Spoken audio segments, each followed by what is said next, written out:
Made you tune in on the planning period? My bad.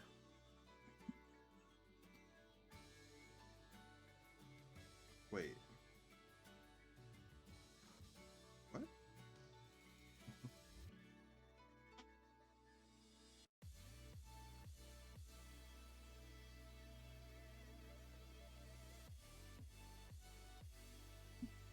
I'm about to be muted, and I know I'm about to be muted. 1 second.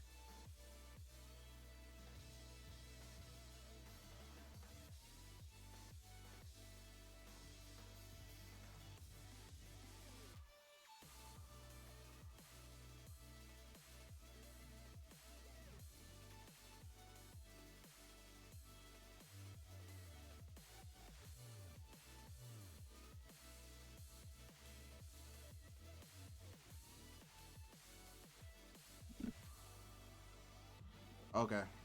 Um.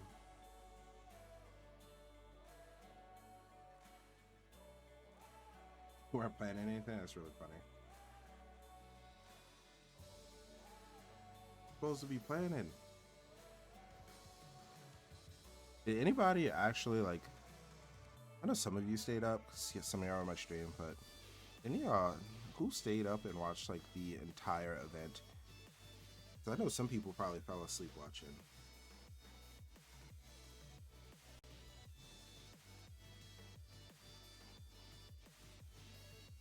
I thought it was gonna be like the sleepiest event of all time once I looked at top eight, but it was actually pretty enjoyable. I give it up. There was some stayed up till top three. Oh,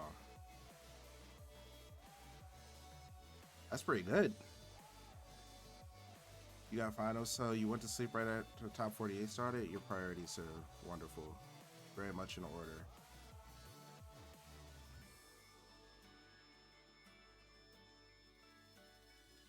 You tried what you fell asleep halfway through top eight. That makes me like some of the beginning sets were rough for top eight for sure. But once we got to winners, it was enjoyable because it started with Akola Hurt, and that set was in, what in the world was that?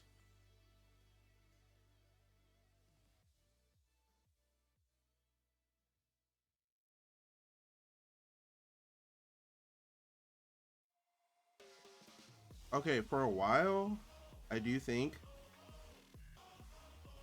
it wasn't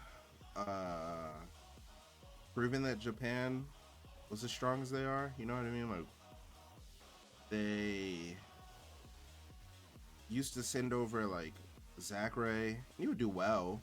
It was like Japan's strongest soldier, or like they would send over Proto, and Proto would do well, but another one of Japan's strongest soldiers. But we didn't understand how deep their talent pool went. But it's and a lot of the players who are strong now weren't strong before. Like when it was Proto and Zachary and T and like Shuton Ken being the strongest, they wouldn't do nearly as well as current like Akko and Mir are doing, you know? Like they are very, very, very consistent. To the point that like they're winning everything. Like Zachary and Proto, they weren't coming over and like winning events, you know? Pit is pretty good. I'm talking to a few people about that recently. He's very solid. A lot of his like matchups against the good characters are pretty solid. So it's not like he's beating anyone important, maybe like Min Min or something. And Rob, he does very well against Rob, or at least Zachary does very well against Rob.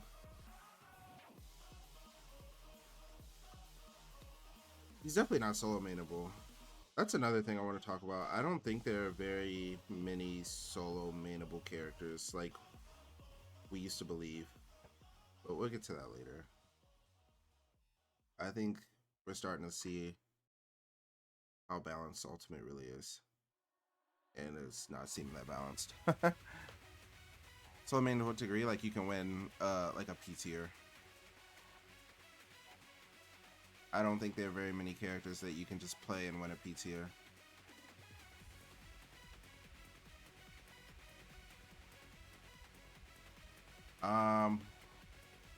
What do I want to start with? I mean, what do we?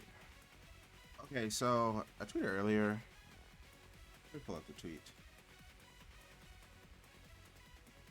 Let me pull up the tweet.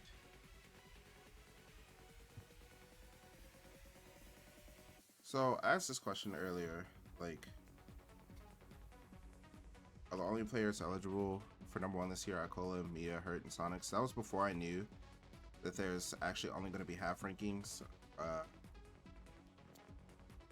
So the first season ends July 14th.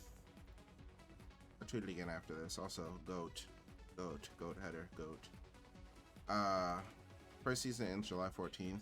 So I think it's guaranteed that Akola is #1 for the first half of the year.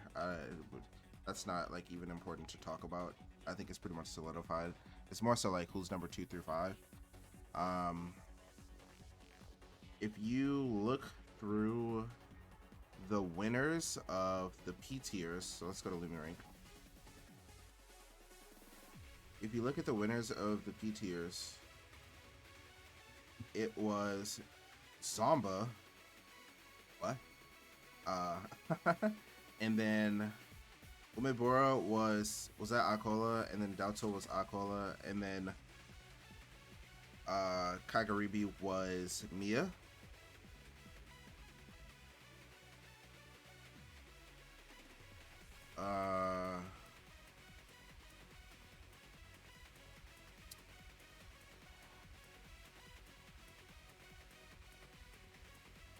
And Akola got what? Third at Kagaribi, so he's got first, and third at the P tiers.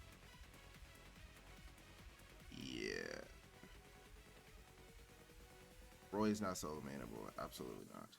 So I mean, it's like Akola's locked in. But then, at this point, you got to start looking at some of the other events. Tweak 1, LMBM.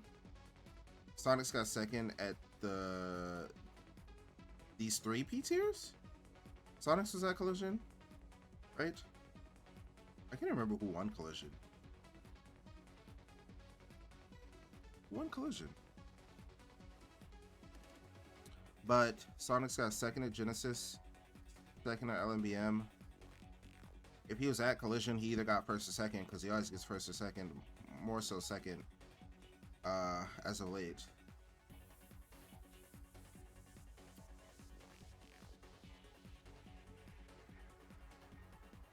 It has to be Mia.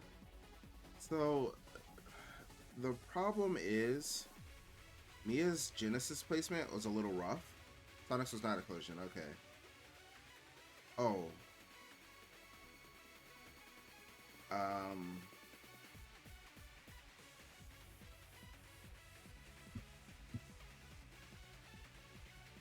One second, let me pull up. Let me start pulling up some of these players' rankings, or like tournament performances, tournament placing.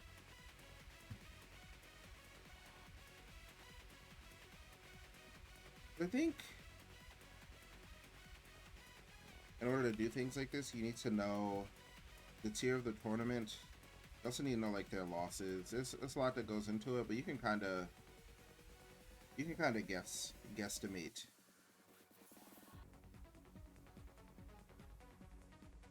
We're not gonna pull up Akola because he is pretty much guaranteed to be #1. So we're gonna look at like 2 through 5. I think there's really only a few players that could be 2 through 5,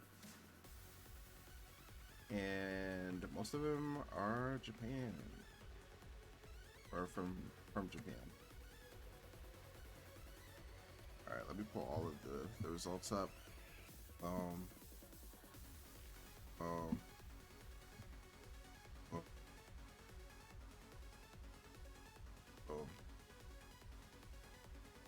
All right, so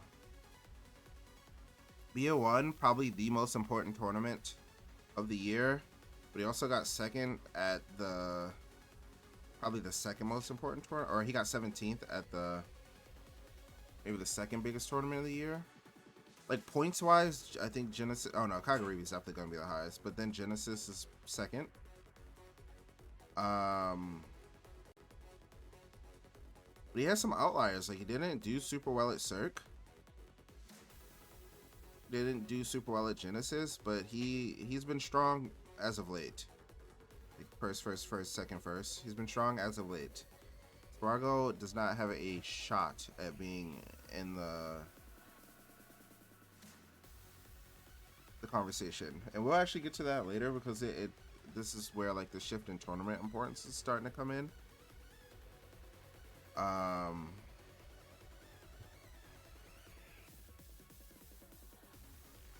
so we see that like Mia on the second half of this half of the year has been extremely strong, and this is like the recency is what's carrying him into feeling like he could be potentially second, but this first half of the year was not good. Like losing to Roflo and Zachary at Genesis, granted they are like not awful losses by any stretch. It's like Shattuck has some good wins. He has Sonic's wins. He has a Mia win. He hasn't played like Hurt or anything. So let's look at Hurt. Because Hurt's like sneaky. Like you don't really, unless you really are paying attention to the Japan results, you wouldn't know that his lowest placement this year is 9th. And that was at Delta a few days ago. He's been extremely consistent as well. Usually getting like anywhere between first through fourth. He doesn't have. He won Battle of BC, but if you come and look over here, I thought Battle of BC was like an S or S plus or something like that. It's just an A plus, which is kind of tough for him because it would give him like a little more of a nod for being second.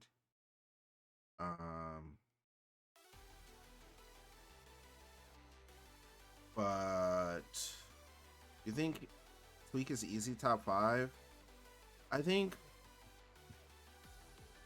there's a point where I would like to have believed that. Let me pull up Tweak's vault. Because I think this is the first time in years that Tweak placed out in a double digit.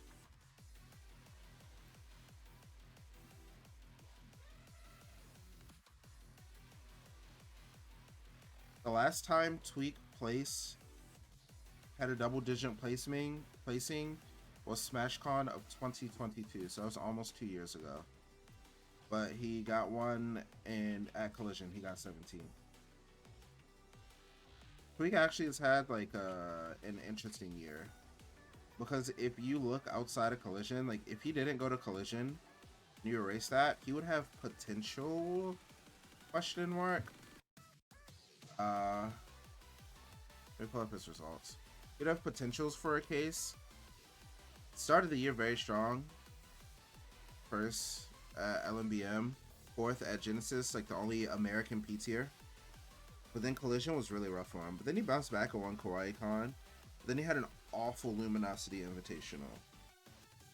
And like an okay level up, like he placed in the top 4, which is like to be expected. Like him not placing in the top 4 would have been insane, yeah. So I don't think Tweak currently has a case for top 5, unfortunately, which I always want to see my boy do well, but I don't know.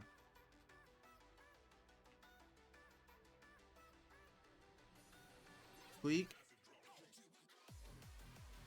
may have a better case than Spargo for being like 6th or 7th or whatever. I don't know. That's besides the point. Anyway, to me, it has this tough Genesis and Cirque. Perch doesn't really have anything that's like too bad for him, but he doesn't have that super big win that like Mia has. He does have Battle BC, but again, if we look, That OBC is just an A plus tier. We don't even have Kagaribi updated yet. I'm sure like the value is gonna be something like 20,000. Like actually crazy. And then Sonic's that's just Mr. Consistency, you know, for a second. But look at the amount of seconds he's gotten. He doesn't have that big win. I think if he had a big win, he would be a shoe-in for second. But unfortunately, he doesn't. And he hasn't gone to many events. If you look at his 2024, he's just Mr. Second Place. Where does Leo go? I don't know. That's too far out of my pay grade. I would have to look at a lot of data, and I just don't. No.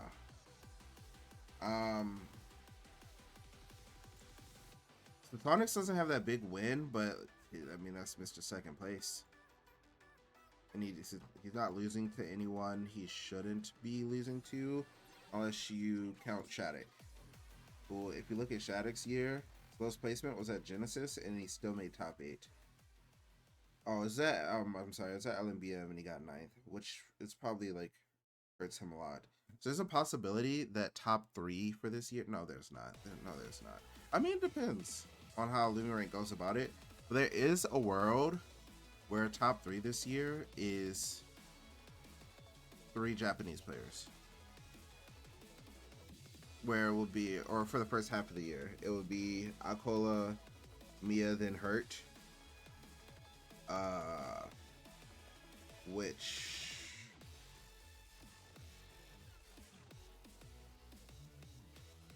that makes it even harder. That makes it even harder going forward for players outside of Japan to increase their rank. Like if Sonics went to Kagaribi, this may be a different story. And he performed. Obviously, there's the place where he has to perform. But there's a world where top 3 may be Akola, Mia, Hurt, Sonic's, Shattuck. Or that's top 5, sorry. Top 5 may be Akola, Mia, Hurt, Sonic's, Shattuck. Hopefully that's not the case and it's like Akola, Mia, Sonic's, Hurt, Shattuck.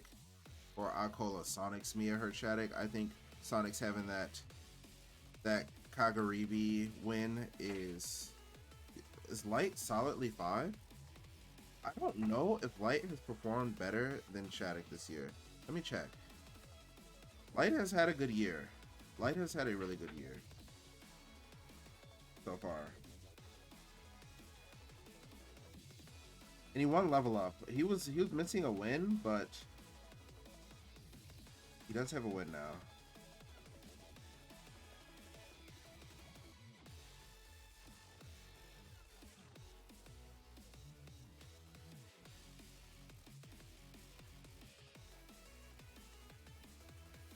Never mind. There ain't no way. There ain't no way. There ain't no way. Let me look one more time. Let me look one more time because I might be.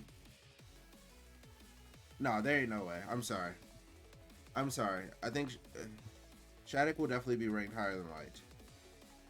These are Light's placements.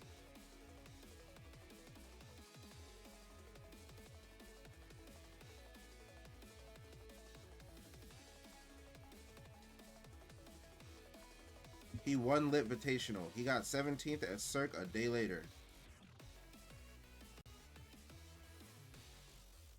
Shattuck has not gotten lower than 9th. Light has an Apple Wiz loss. I can't imagine a world where Light is ranked higher than Shattuck, especially because Shattuck has been beating him recently. He might be up set count wise. I'm not sure on that. He might be up set count wise. And let me see what Lit Invitational, like where is that? Because okay, I mean it's a few points above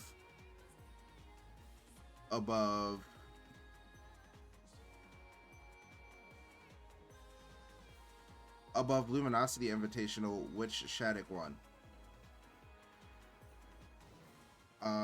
And Shattuck won Cirque, right? Where Light got 17th, and Shattuck got third at Invitational. So it's not even like it was like that big of a difference. How do we fight back? How do we fight back? Who? NA? Okay, so this is where, like, if I had to make a rankings real quick, let me pull up Notepad, because this is just Notepad. Akola. Number.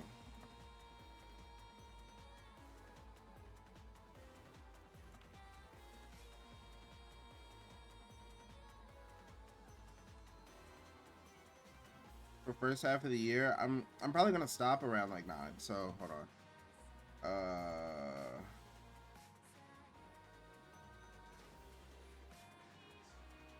Light 6 for sure. I don't even know if Light is 6. It might be. I don't know. It's gonna be tough. I think getting past 5 is, once we get past 5, it's tough.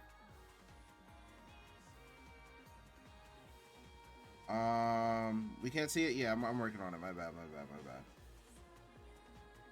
Notepad.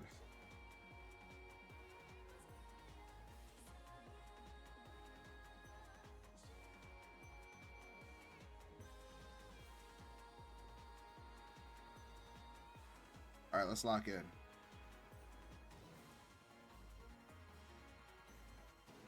Oh, this is gigantic.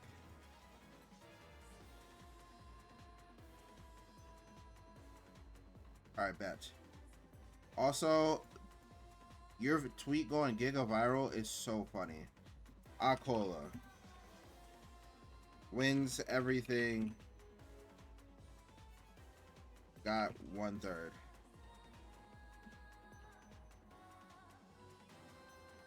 Two. Let me see. Let me make sure. It was mildly funny. It was really strange. But hey, you got a giga viral. It's lit. Make sure I can see chat.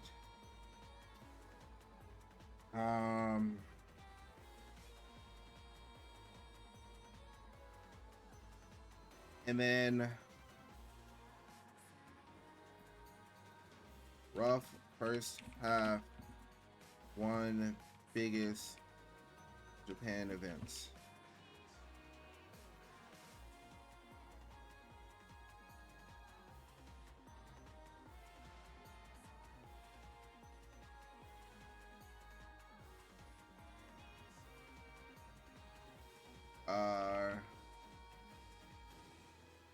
Hurt, consistent with Battle BC win. Sonics, Mr. Second.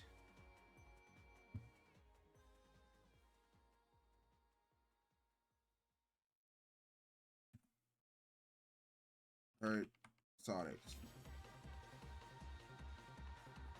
And then Shattuck. Most consistent big wins. Sonic's definitely third. It depends on how they value things. I think Sonics could be third, but I also think Hurt could be third. So I don't know. You have Shattuck over Sonics? I'm maybe. That's a hard maybe. That ninth at LMBM and that 7th at Genesis is tough. But again, it depends on how much they value wins.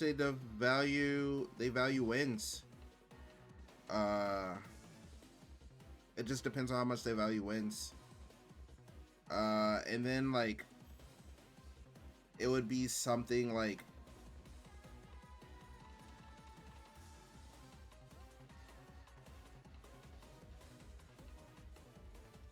and by wins I mean like tournament wins.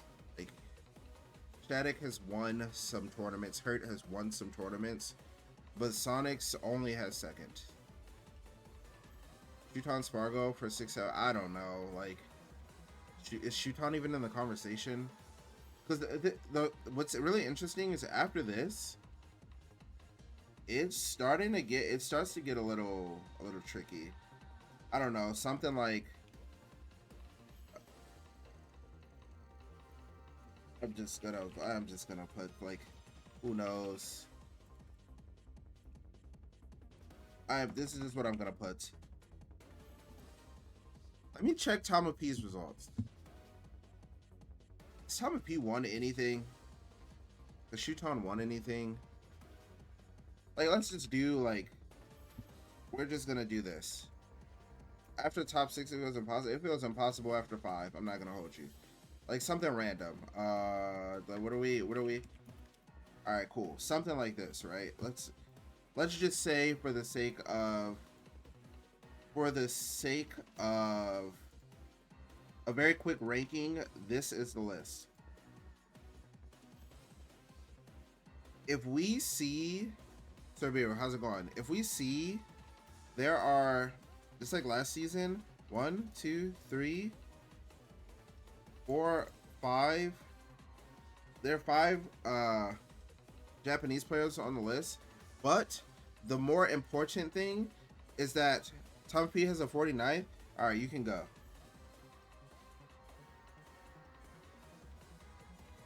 I don't know. This is what's important. The important thing is looking at the top half.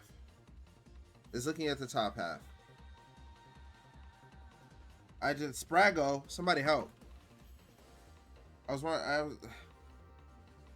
It's looking at the top half. If it pans out that Akola, Mia, and Hurt are the first 3, are top 3 in the world, then getting a top 3 win is going to be nigh impossible if they decide that they don't want to travel.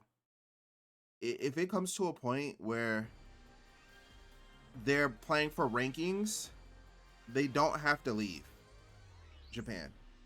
Like, Akola already didn't really have to leave this season, and he's probably going to be first, right? If Akola, me, and Hurt are top 3, then the highest placing win that you can get outside of traveling to Japan is 4th or 5th. Well, it's 4th. I don't know why I said or 5th. I looked at Chaddock and I thought to myself, like, Chaddock Spark. Anyway. That means that if you are seriously trying to be ranked number 1, the most important tournaments aren't Genesis, right? It's not LMBM, it's not GOML, it's not SmashCon, depending on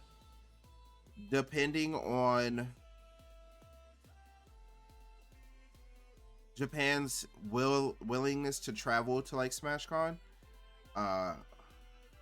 Because last year a lot of Japan went to SmashCon. And same for Port. A lot of people went to Port Priority. The most important tournaments are going to be one, Kagaribi, which was already like kind of the most important tournament last year. Like, it really gave Spargo that boost to potentially be number 1. He just had a few unfortunate events.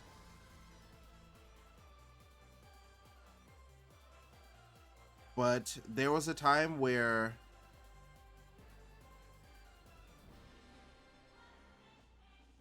it didn't really feel that important to travel to Japan. If this is the top 3, if these are the top 3 for the first half of 2024, the most important tournaments are going to turn into like Umeburas and Sumabato and Kowloons and Meisumas.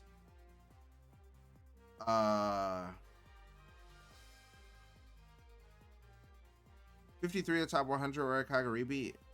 Yeah, but it was before last year. Last year, it was just one tournament. it felt like was the most important. You had to go to Japan during Golden Week to make a case for number one. Now, if these three, if these three are the top three, I mean, you have to go to like like you gotta be going to some random Japan events. Like not random, but like you gotta start going to their A tiers. You can't just show up to their P tiers. You can't just show up to like Delta and Kagaribi and be like, I'm good for the year. Nah. You're gonna have to start going to some Sumabatos, some Umaburas, some Asumas. Like you're gonna start having to hit those events. Because the problem that's gonna arise is if Hurt and Mia start losing to other people in Japan, right? Even Akola, which probably is not gonna happen for Akola. If they start losing to other people in Japan, then other people in Japan are gonna get are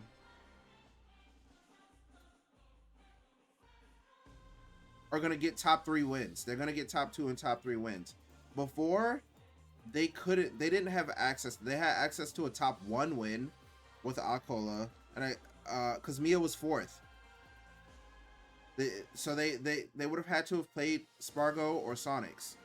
So traveling had to occur, right? So like you wouldn't have access to top 3 and top 2 wins. You would only have access to a top 1 win, and like nobody was beating Akola. Let's be real. So but there's gonna be a huge shift where people start getting access to not only top 1 wins, but they start getting access to top 2 and top 3 wins. And then that boosts them even more because the best win we're gonna have is a top 4 win. And it's like who cares if we're beating like the 5th best player in the world, you know? Like then the tournament the value of the tournament is gonna decrease in America or in North America. So getting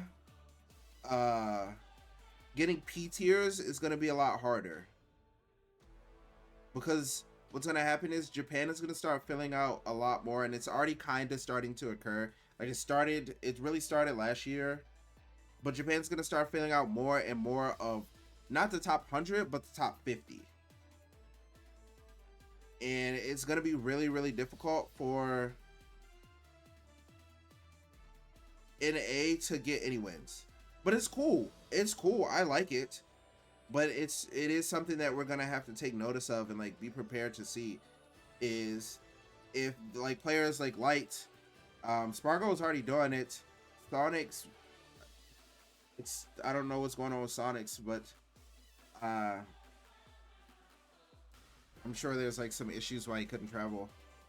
But they're gonna have to go to Japan multiple times per year. Like it can't just be unless you win Delta and Kagaribi, then you might not have to show up for the rest of the year. Like you might be able to coast off that,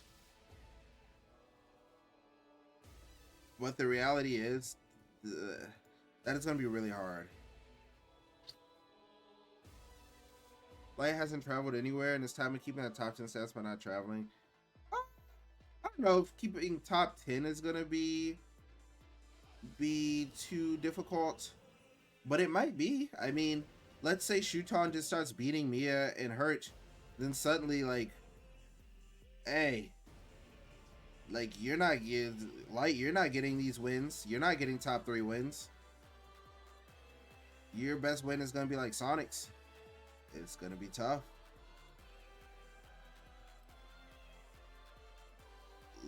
Light went to Terra. He's in France. I'd be yapping. I need water. Let's just put Gluto up here for like I don't think these are the rankings in any sort outside of like these 5. I think these 5 they're pretty locked in some order. I don't know. I don't even know if this is the order. Like who knows if Mia is second. What happened if top 10 because it's Japanese? Because yeah, I mean that's a possibility. There's a possibility that if like Shuton and Yada and those players start getting wins on Hurt, Mia, it's really hard to say Akola because that man does not lose. Uh, Ken, Ken has a possibility. You know what I mean? Like these players can beat these players can get those wins, and then Ken will be up in the rankings. Shuton will be up. Yada will be up. Yoshidora will be up. I'm trying to think of like really strong Japan players. Zach Ray doesn't really go to enough, but Zach Ray could be up.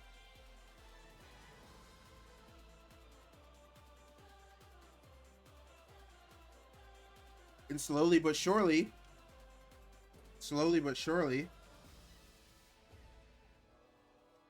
Tweet beating Light in an event and that being his only win, who cares? Who cares? Like, yeah, it's a good win, but is it one of these? Nope. Nope, nope, nope, nope, nope, nope, nope. Nope, nope, nope, nope, nope, nope, nope. It's not. So then what? How do we there's only two options. Wait, what's going on with chat? Oh no, it's chilling. There's only like two options. You just hope that you hope that they travel, or you have to travel. Do I think there's a playstyle difference between NA and Japan, or is it just straight up a skill diff? I honestly have not looked that deeply into it. I know that a lot of the players from NA who's gone to Japan say that they play very risk averse. So if there's not like a if the situation's like too risky, they just won't take the situation at all. They just won't play it out. They'll just try to like reposition and go for a different situation. Which leads to why people say like it's a slower neutral and it's more patient. I mean, maybe that's the case. Uh you have to you have to ask the Buzz exactly what he meant, because he's the person who said it, where like that was the wording he used. He said they're risk averse. He didn't say they're like more defensive or more patient or anything. He just said, yeah. Big Wallace lost to Akolabite. That side B was, it was something. Uh yeah, that was a tough side B. So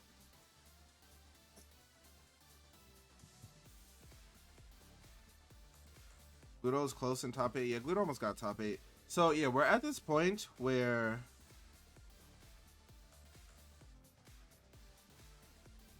I'm sure it was an Anvil hard reflect, but that move is like 200 frames long.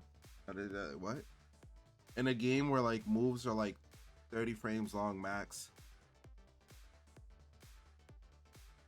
Yeah, I don't know. Why do we do that?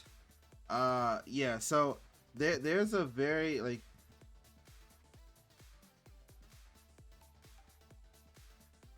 there's a very real possibility where, like Mason said, there's a snowball effect, right? Where this just starts to snowball out of control. What's impressive about the snowball effect is that Japan, they did work against it. They did work against it. Oh, let me throw some random sets up in the background now that we're done looking at results for now.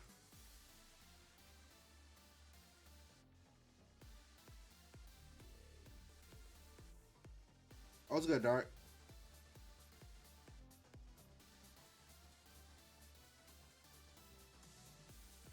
Uh, we blocked this. Watch Spargo versus Noise Set on YouTube. Y'all really want to see that? I mean, I'm down. It that was a tough event. That was a tough week for Spargo. Mentally,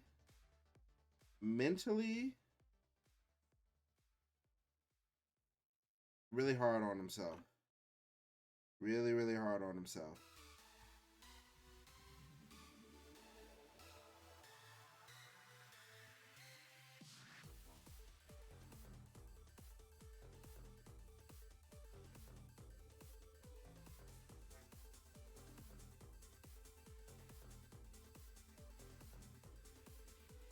This is why we need Smash 6. Hold on. Someone said, wait, nobody linked it? There's no link? Oh. Alright, I mean, I'll just look it up. It seems like people have been looking it up.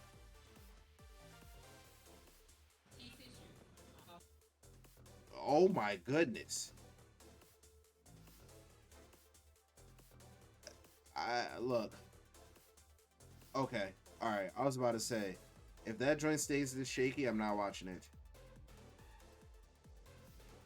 I was getting there. Maybe they were just putting it on the stand or something. Oh, help, please.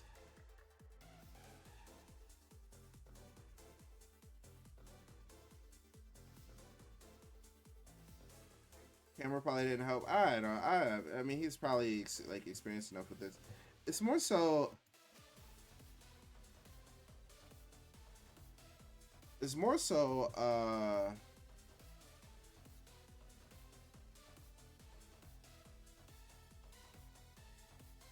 This is probably how people from Japan felt when they were coming to Genesis and stuff. Like I remember when Akola had that bad Genesis where he got like ninth or something. He lost like Mutates and someone. Uh uh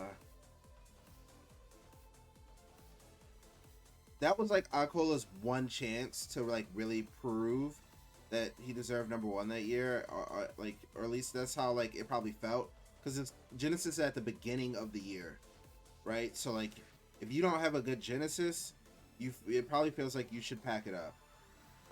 Nice. I mean, this was a good start. Ooh, we almost smashed forward. Nice.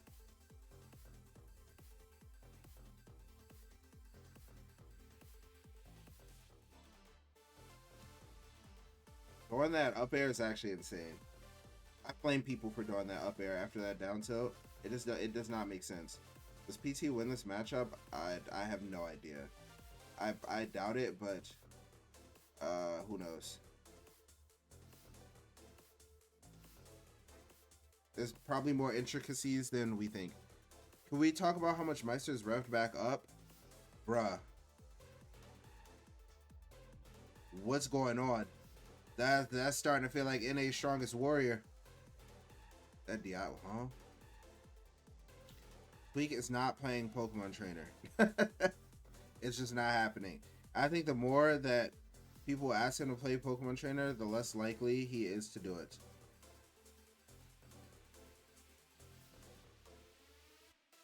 You always thought Quid would beat Spargo if they fought. I don't know about that. But I don't think that there's the same pressure to perform for... That does not... I was like, why did that do that? I don't... Nice. I don't think there's the same pressure to perform in NA for Spargo as there is to perform in Japan. I think if he was just chilling and played him at like LMBM or like Collision or something, I think he would just simply win. Shattuck is the chosen one. I mean, Shattuck could possibly be like 4th or 5th or who knows, but I just don't think he'd be higher than that. But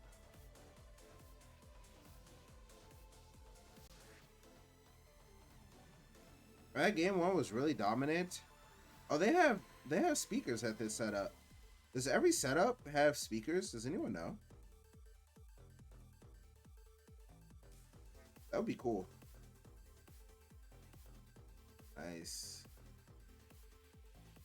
I actually don't know like the logistics of like Kagaribi and stuff. Like, are they free to enter events? Do you have to pay for them? Or like what? What's going on here? What are we doing here? Nice back here. Get back. Nice.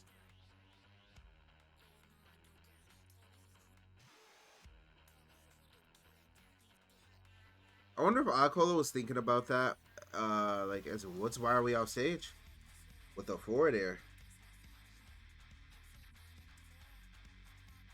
What?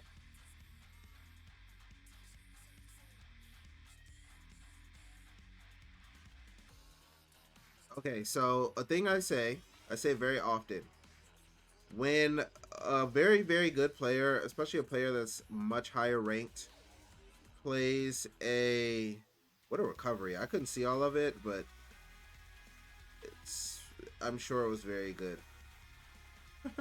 Uh, when someone who's much higher ranked plays someone who's lower ranked, the lower ranked player really doesn't have anything to lose. Uh, but usually the higher ranked player plays with a lot of confidence. Uh, and they try to like show their dominance, like I'm simply just better than you, and you can see it a lot in their gameplay. The problem is sometimes that backfires, and if you ever give a player not as good as you hope, brother, the they suddenly feel like they're on equal ground and they just stop second guessing everything, and they kind of look at you a little differently. They standing on business, bro. That could have been house is hilarious. So I think whenever I see someone get like a position where they're like winning or they like hit something crazy on a really good player, you'll start to see momentum just randomly shift. Like how is it possible that Spargo lost this set? From watching these first two games, it doesn't even make sense.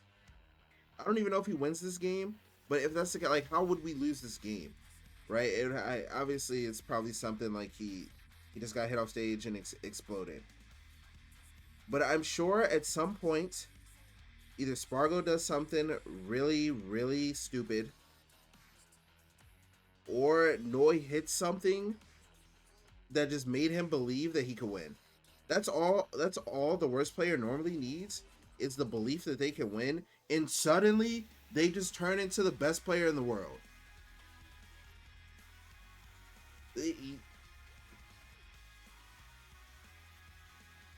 And I mean, this happens at all levels of gameplay. Like this, look at you see the momentum building. He's starting to believe that he can win. So it doesn't even matter. Like going into the next game, even if Spargo wins this game, going into the next game, Noi has this like, hey, I can win this.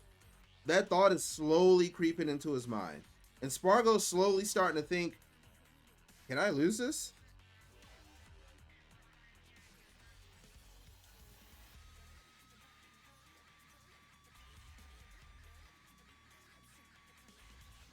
He's too underrated? I mean, I guess. Look at the way we're playing. Ooh.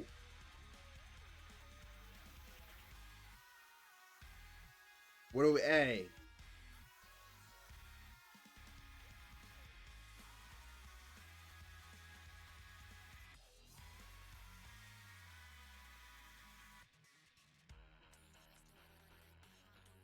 You think a disadvantage too bad? Pokemon trainer? Spot dodge force smash was insane.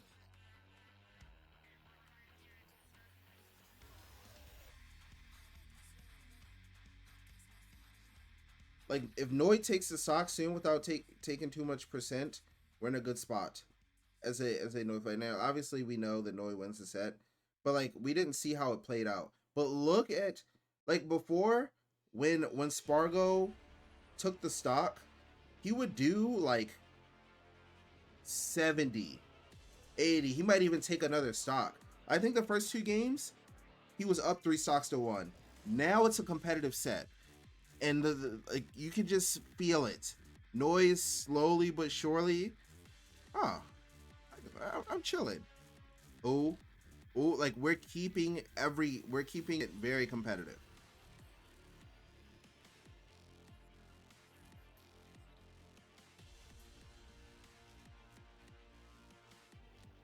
It's not just Spargo running over him anymore. Oh, hey, like what is that option? When were we doing that?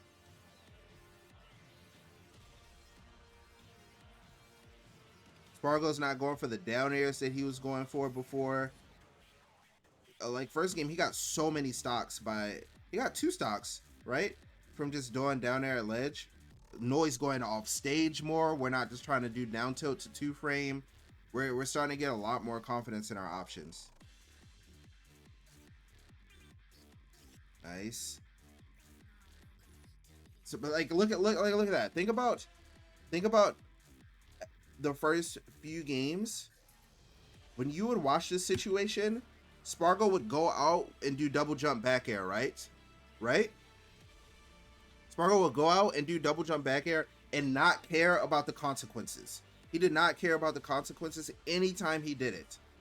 But now we're starting to see him jump back on stage, right? He's just like, I'm not even gonna risk it. Part of it's probably because he's down in stock, but also part of it's because we're starting to see like the confidence that he once had, like, wane. That's not good. That's a really hard situation for him.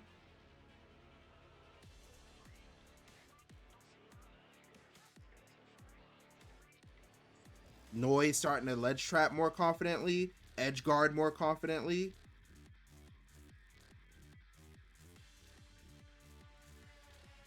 I mean, these are real things that happen, like, in match.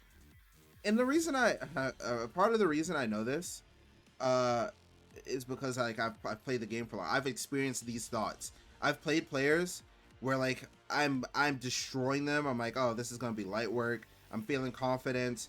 Everything I'm choosing is working out. And they just hit me with something that, like, is kind of jarring. Nice. See, okay, we still have some confidence. That's good.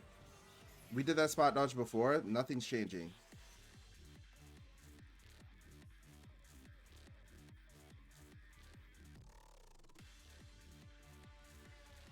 Oh, and all it takes is a game win. All it takes is a single game win. You as a player, oh. Sometimes you're like, something unfortunate happened. Like if you like SD'd or they hit you with like a one-time setup, something you didn't know about, like a shield break setup or something like that, some tech chase setup you weren't aware of. Okay, sure, right? All right, I got it next game. You have that thought. But when you just lose like that, it's like, oh, hold on. What happened? What? Wait. Am I about to lose this? Uh-oh. Uh-oh. But you have to be able to say, like, all right, whatever, and like lock in and be able to stay aware of like what's changing. Like what adaptations have they made?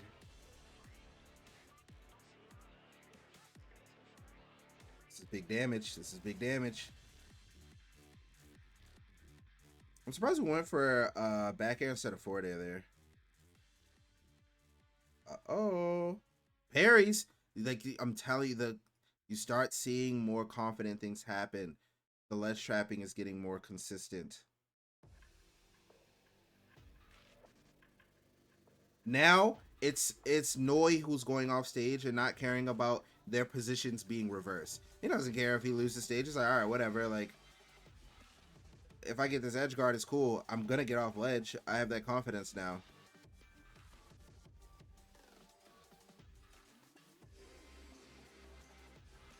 Nice. Nice. Good tech chase.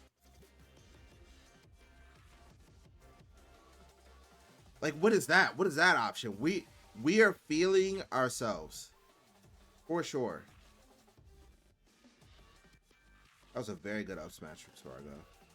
But also, I know the Spargo tends to do some up smashes like that. So part of me is a little curious about why he went for it.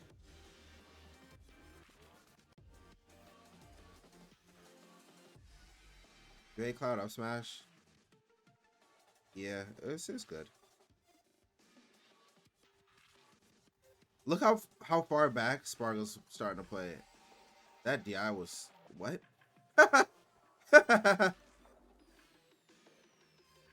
And I like that Spargo does this. I like that Spargo does this.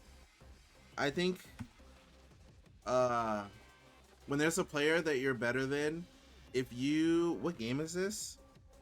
What's good, bro? I think this is game 4. This is game 4, right? Yeah. Uh, if there's a player you're better than and you have the ability to slow it down when you feel like they're starting to get momentum, I think you should do so until you can start to build the momentum back on your side.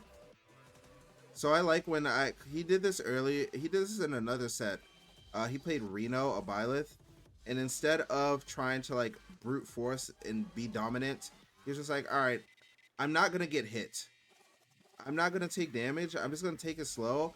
I'm better than you, so I'm more likely to get an opening before you, and maybe I can snowball something off of that.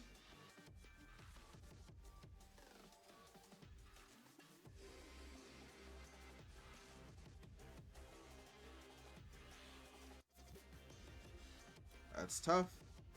How do you recover? You can't.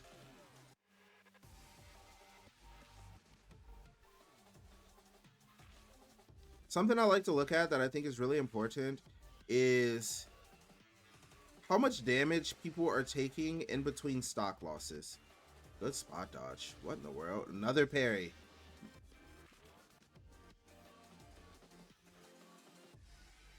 There we go. Bring the down airs back. You still got to be confident in your options. Another parry.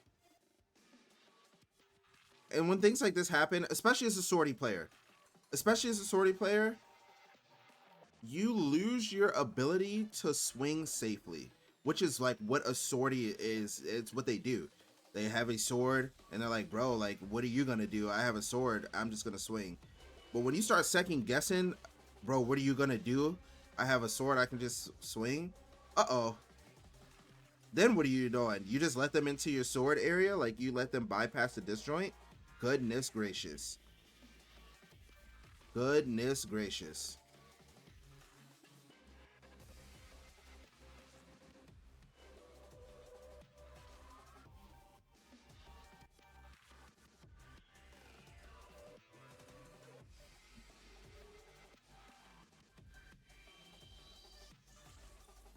Nice. Look at that. We're backing off now. Before, right?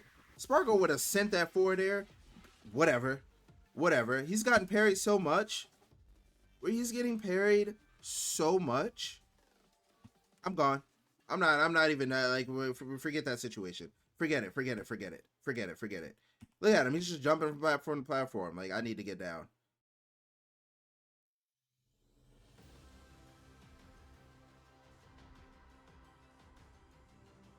Ow. Ow.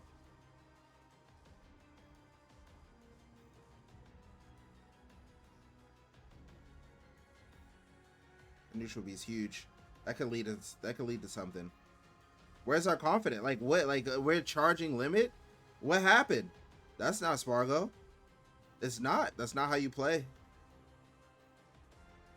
You just like look at the difference about in how we're going about even our advantage state. This back air, we go and charge limit. We don't even let trap. We just charge limit. We're doing like retreating like coverage. We're doing coverage options. I'm gonna do this up air, and I'm gonna try to cover this area, and I'll be okay if they don't get hit by it. I'll just drift back. We'll play out the situation. But let's go back. Let's go back. Let's go back like early in the set, right? Somewhere where like Spargo will hit him off stage.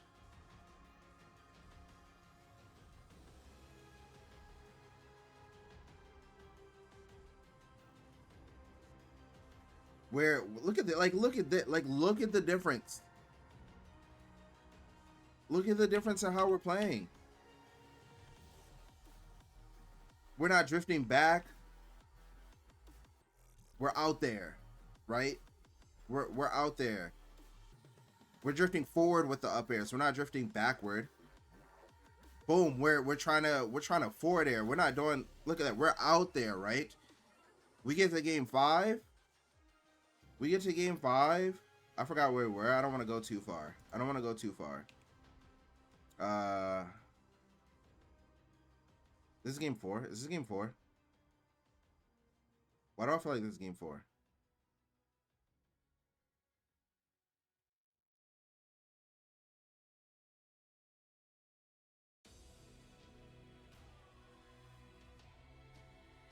Right. Okay, I thought so. I was like, I feel like I remember seeing that up smash in game 4. We get to game 5. Look at how we're playing out these situations when we get a hit.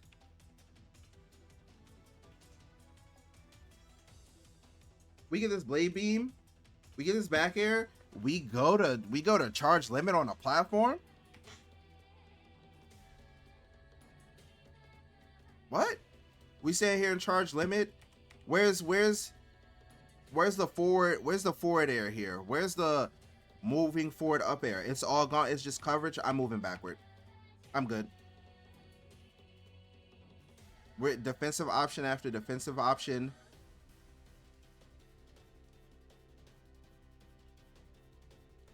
Now, the other game, last game, when Noi took a stock, Spargo would pretty immediately take the stock and not take too much percent. Let's see how it goes here. Nice. Here we go. But you're not gonna do F tilt because that F tilt got parried, right? So we're done doing back air F tilt, but we. Yep, good dash attack. All right, still only 11%. That's not bad at all. That's bad. Good jab. Oh no. Oh no. Oh. Woo! Remember? Defensive option after defensive option after getting hit. It was good, Pooty.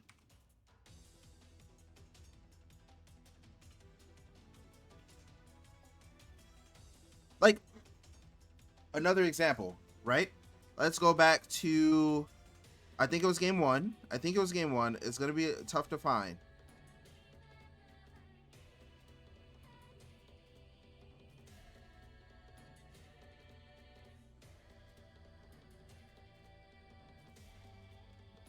It might have been game 2. How do we take this stock? We were on Squirtle. We changed the Charizard. It was game 2. 22-11. Thank you. Check this out.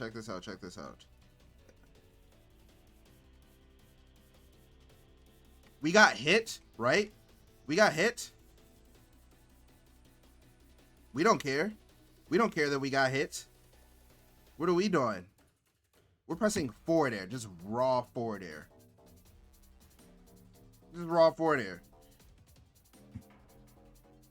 We get hit here. I mean, we can go through plenty of. We get hit here, spot dodge. Here, air dodge. Here, instant air dodge.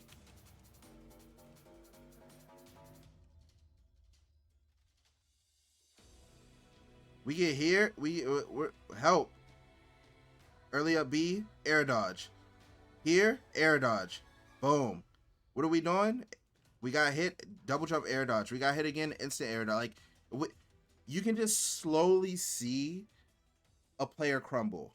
And it's a hard thing to do when you're actively playing. But it is something that you should be able to do. Now, and this is something that a lot of players do. No, you can't do that. What? I mean, I knew that was what? Nah. Nah. I mean, I guess that's tragic, but I wouldn't say that's tragic. I would just say that was like a very large misplay on Spargo's part.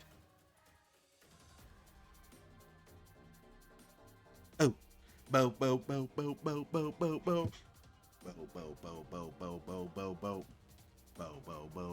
The ice cream truck it's raining, man. But yeah, those are things that as you like play the game or if you watch the game, you will be able to pick up on more often. Those air dodges became apparent. Let's actually go watch that set. Let's go watch that set. Let me see if it's up. Fargo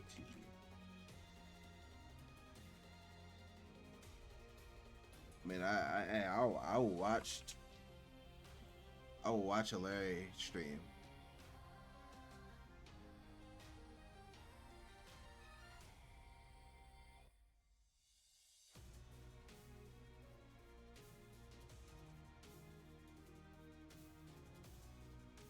I will watch a Larry stream. Let's lock in.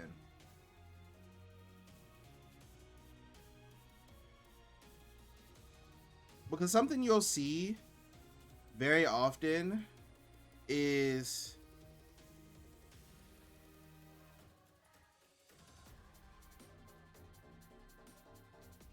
I'm about to go watch my stream. Like what? What?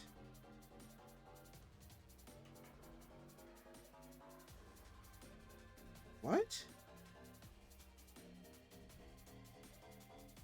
56 minutes. How did you do that? How did you do that? That was impressive.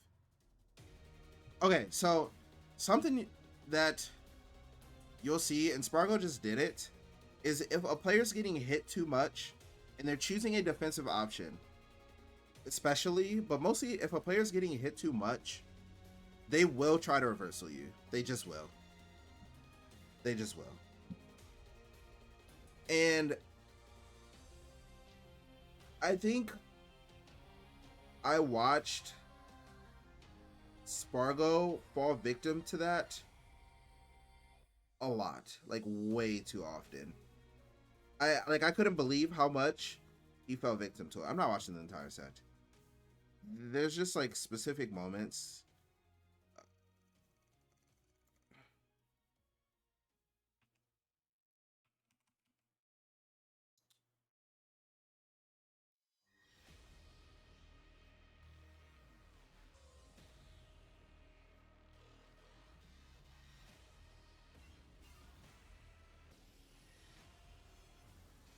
This is a pretty good example, right? All right, Spargo's cooking. We start hitting him a lot, like a lot.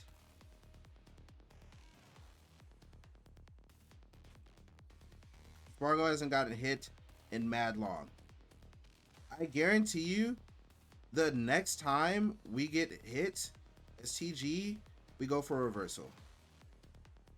We tried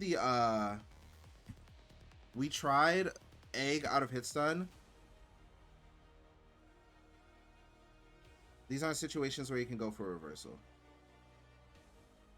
But they are gonna, like, that's what I mean. They're gonna aggress a lot more because they've just been getting hit. You don't want to just get hit.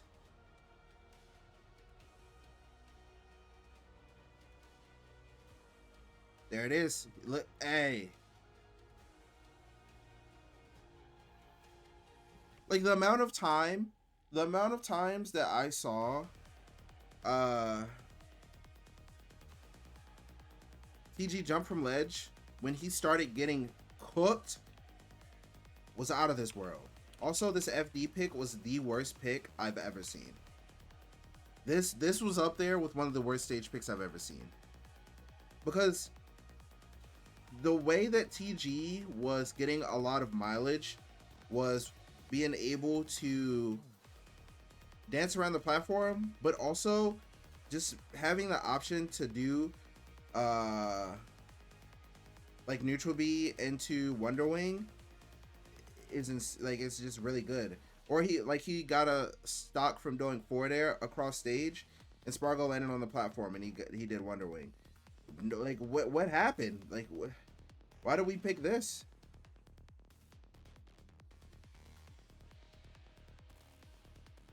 See, like you're like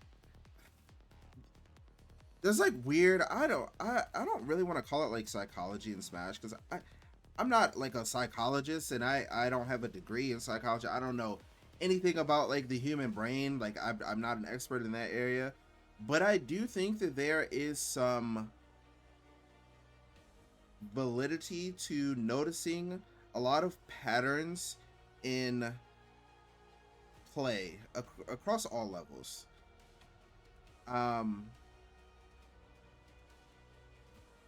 Because Torigori's most chosen option from ledge when he's feeling comfortable when he's feeling like he can just get off he just needs to get off ledge and he's not pressured, is to do neutral get up. He'll do neutral get up and he'll do like down B, right? But when he's like getting hit a lot, he'll start doing ledge jump something.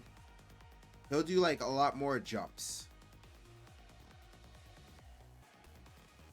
And that's not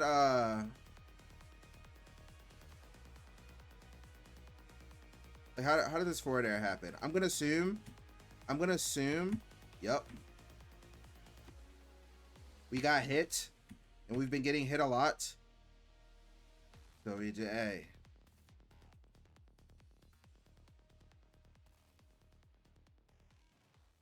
I also said in my stream, which was really funny, I said at the beginning of this set, or the beginning of this game, that this was an awful stage pick, and I would be shocked if Spargo didn't live till at least 160 at every stock.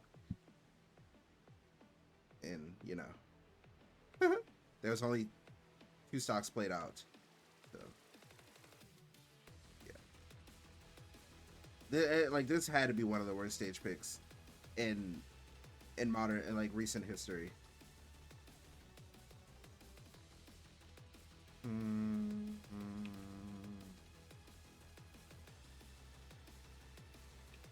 So we're playing this out, right? And watch this game with the knowledge of if someone is getting hit too much, that they're probably gonna try and reversal you. Like Spargo did it just there. Especially out of the corner.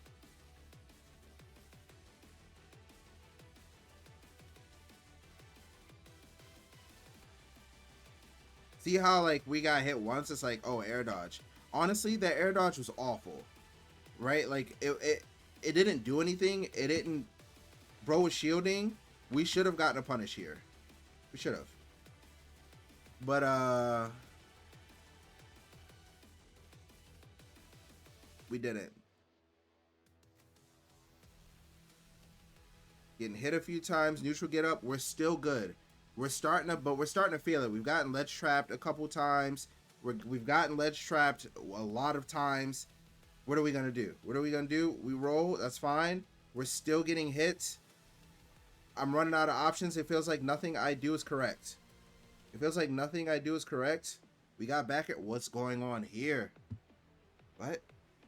We got back here. We haven't done damage to Spargo in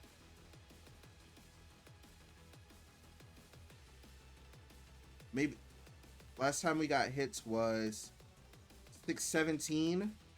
We haven't done damage to Spargo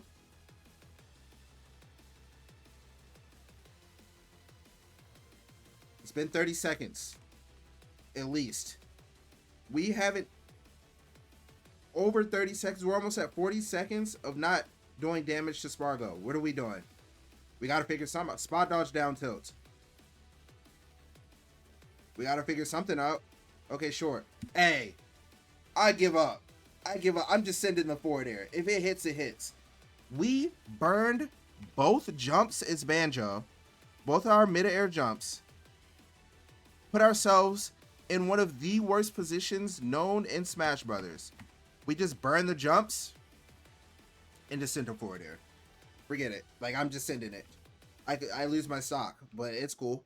I've been getting hit too much, and it worked out. And we just like how are we not aware? How are we not aware? Like, I don't get it. Then as I was watching this, I think it happens on the reverse for Spargo. So Spargo's like, bro, I need to take this stock.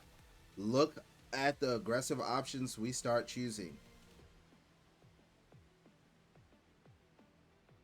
Now, Spargo hasn't hit him in ledge jump, like drop, double jump forward air from ledge. What? Like, we lose our stock. If that gets shielded, we lose our stock. Huh? But we got to make something happen.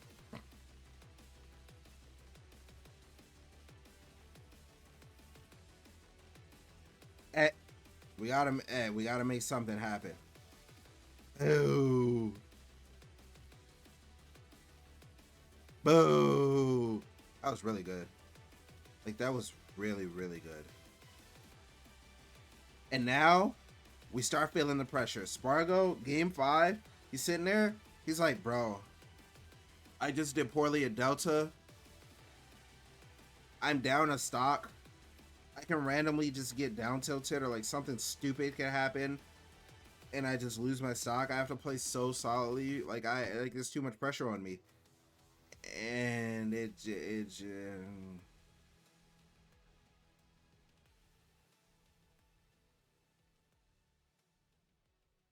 granted, we have the ability to do so, right? We do have the ability to, because it's not like we're that far behind. I think TG making a mistake here was really huge, because the momentum very well could have gotten out of hand off of this sequence alone. Like, if we did a little more damage or something, or if that up tilt hit, it could have gotten out of hand.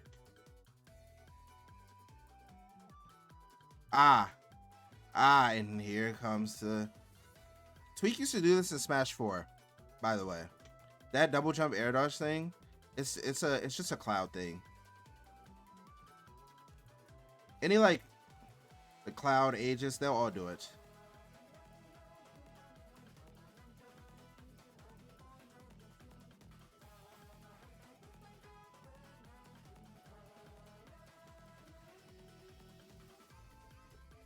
Nice. No up B there was crazy. Oh, that's another thing, another very common thing. If you were playing someone and let's say you made a mistake, or you may notice this as you're playing. So let's change the perspective. Let's say I'll use Wolf because I just saw Cheddar join the chat. Let's say you land a nair. Who won last night? Mia. Let's say you land a nair at like a soft nair at like 80 and they have to tech and they miss the tech, and instead of doing down smash, you do forward tilt. Your next move is more likely to be down smash than any other move, because you'll have the thought, I should have done down smash, and for some reason you will just do down smash. Like, so Spargo had the thought here, I should have just done up B, and just does up B. It's a very, very, very common thing. If you have a true punish, like if someone hits your shield, let's say you're Fox, someone hits your shield and you grab them instead of doing up smash out of shield, your next move will probably be up smash. I don't know why it's a thing. It's something that just happens very, very often. Like, very, very, very often. I can't explain it. Yep. You're begging me? What's up?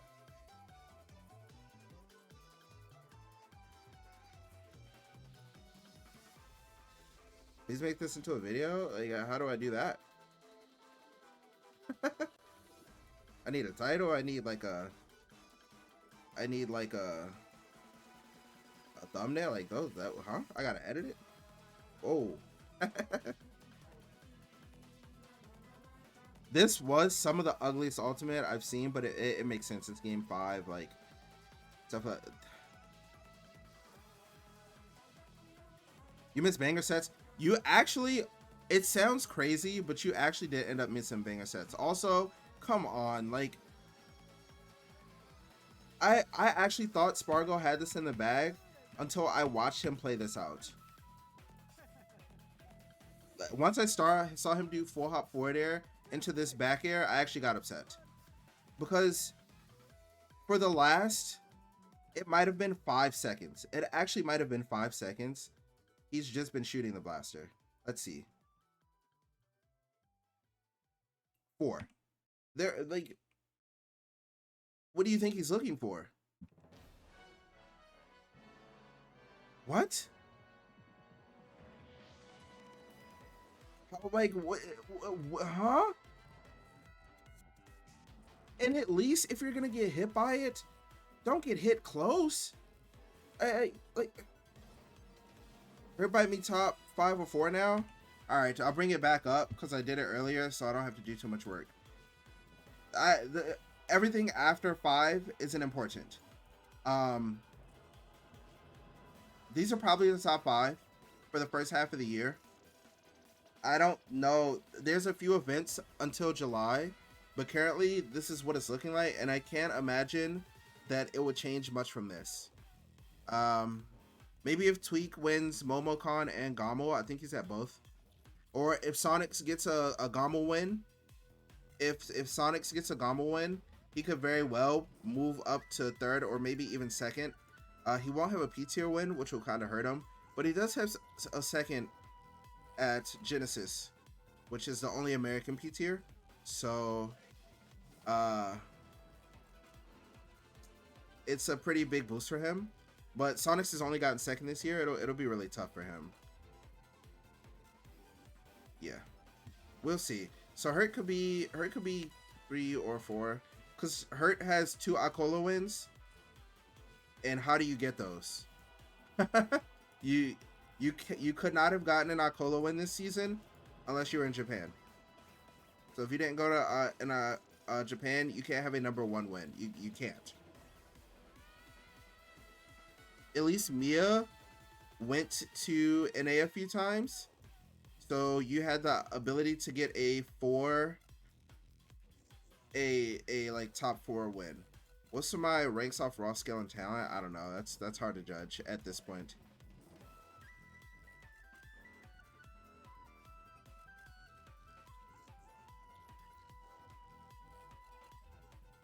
It's hard to know how much of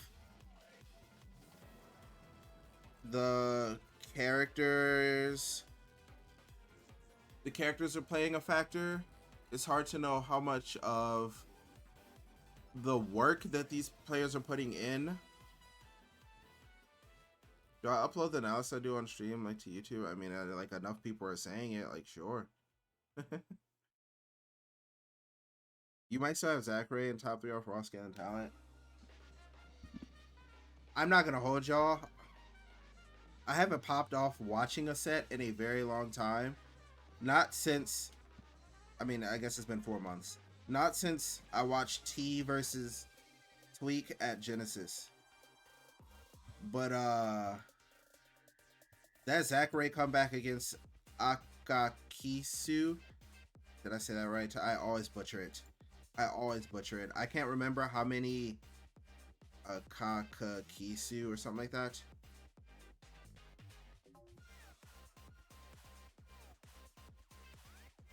Akakakusu, something like that. Dude, someone, I wish I could. I wish I were better at it. Let me see if it's up on YouTube. If not, I'll go.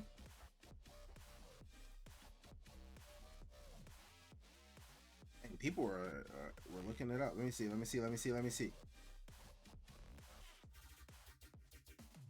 Oh, it's so funny. Kagaribi 3 popped up. That is so funny.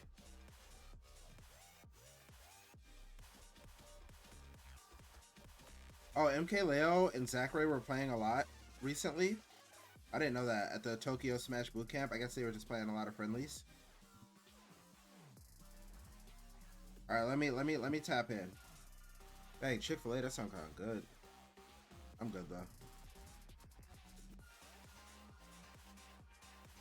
Sometimes ads get me. Like, I'll watch I hate Papa John's. I'll see enough Papa John's ads, I'll get it. Akakikusu. Akakikusu? Akakikusu? Akaku... Like, is that close? Is that correct? I don't even know what stream that was on.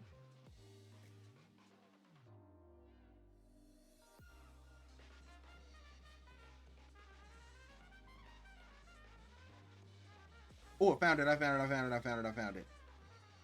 it.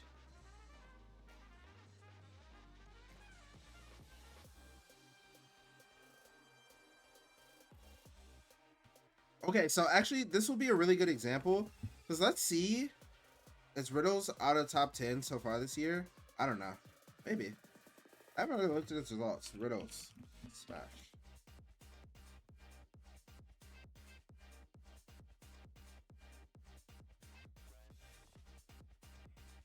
And I don't think out of top 10. No, no, he could very well be top 10 this year, or for the first half, because everything's it's half year rankings.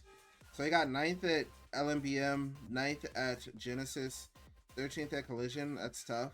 But he got fifth at Battle BC. And I mean he's won some stuff. It's I don't know. He could possibly. It'll be tough. I'll say that.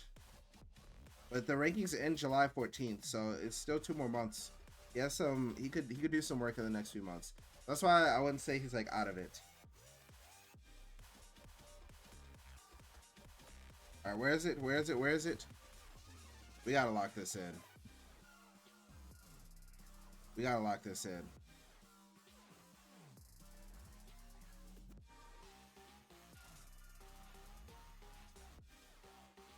This might be the best display of Super Smash Brothers I've seen in a long time.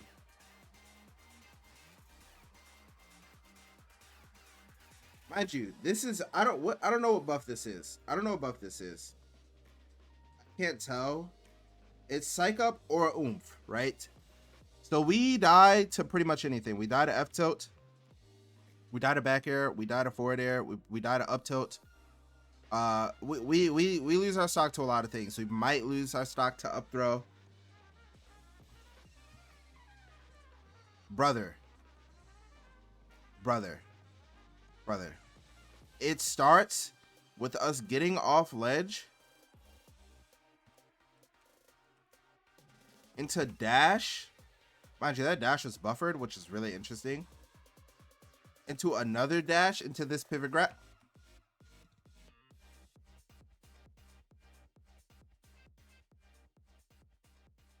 What? We missed the arrow and we had to readjust our plan.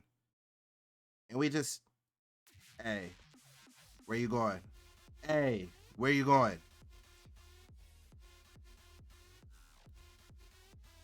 When you start getting hit too much, the reverse will start coming out.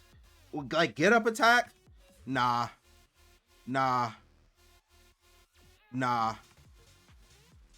Down air.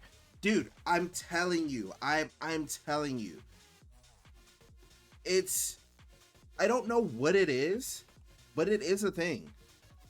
Like it really is a thing. I can't explain it. But it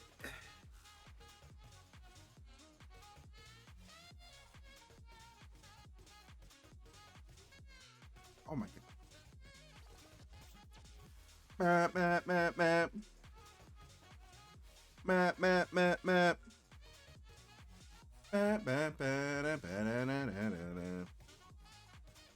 It's rage, like in real life rage. Bro, it's like you're getting cooked. Like you don't want to you got to make something happen. Like you can't just get beat up.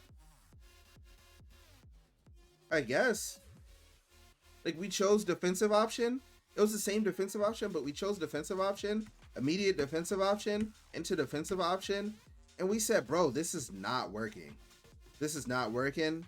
I'm just gonna swing, get up attack, whatever. Hey, we're on the way down. I got hit by an arrow. I'm just gonna swing. Hey. Now, what was really good by attack ray, and something that you kind of have to give credit to him, is this jump here. At least makes it look like he's going to go for a jump up air. But he kind of just fast falls and yeah.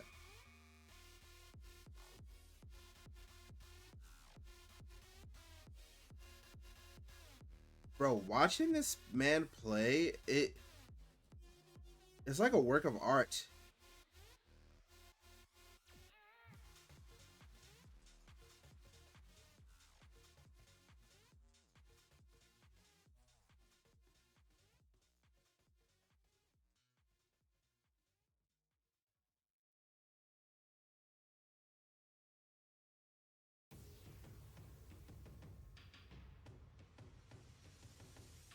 What happened? I feel like something went wrong here that shouldn't have gone wrong. Because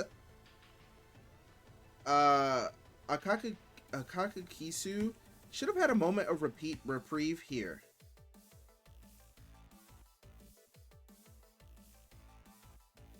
We should have had a moment where, because something I think about a lot of times when I'm playing and a situation like this is unfolding ahead of me, like someone's getting a lot of momentum and making a potential comeback, especially if I'm about to lose the set, is if they ever go off stage and overextend like this, I think to myself that they are essentially like telling me that they want the set to, or like the game to be over.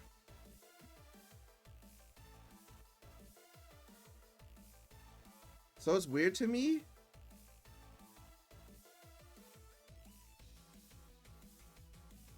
that this played out the way it did. I would have taken a second, like,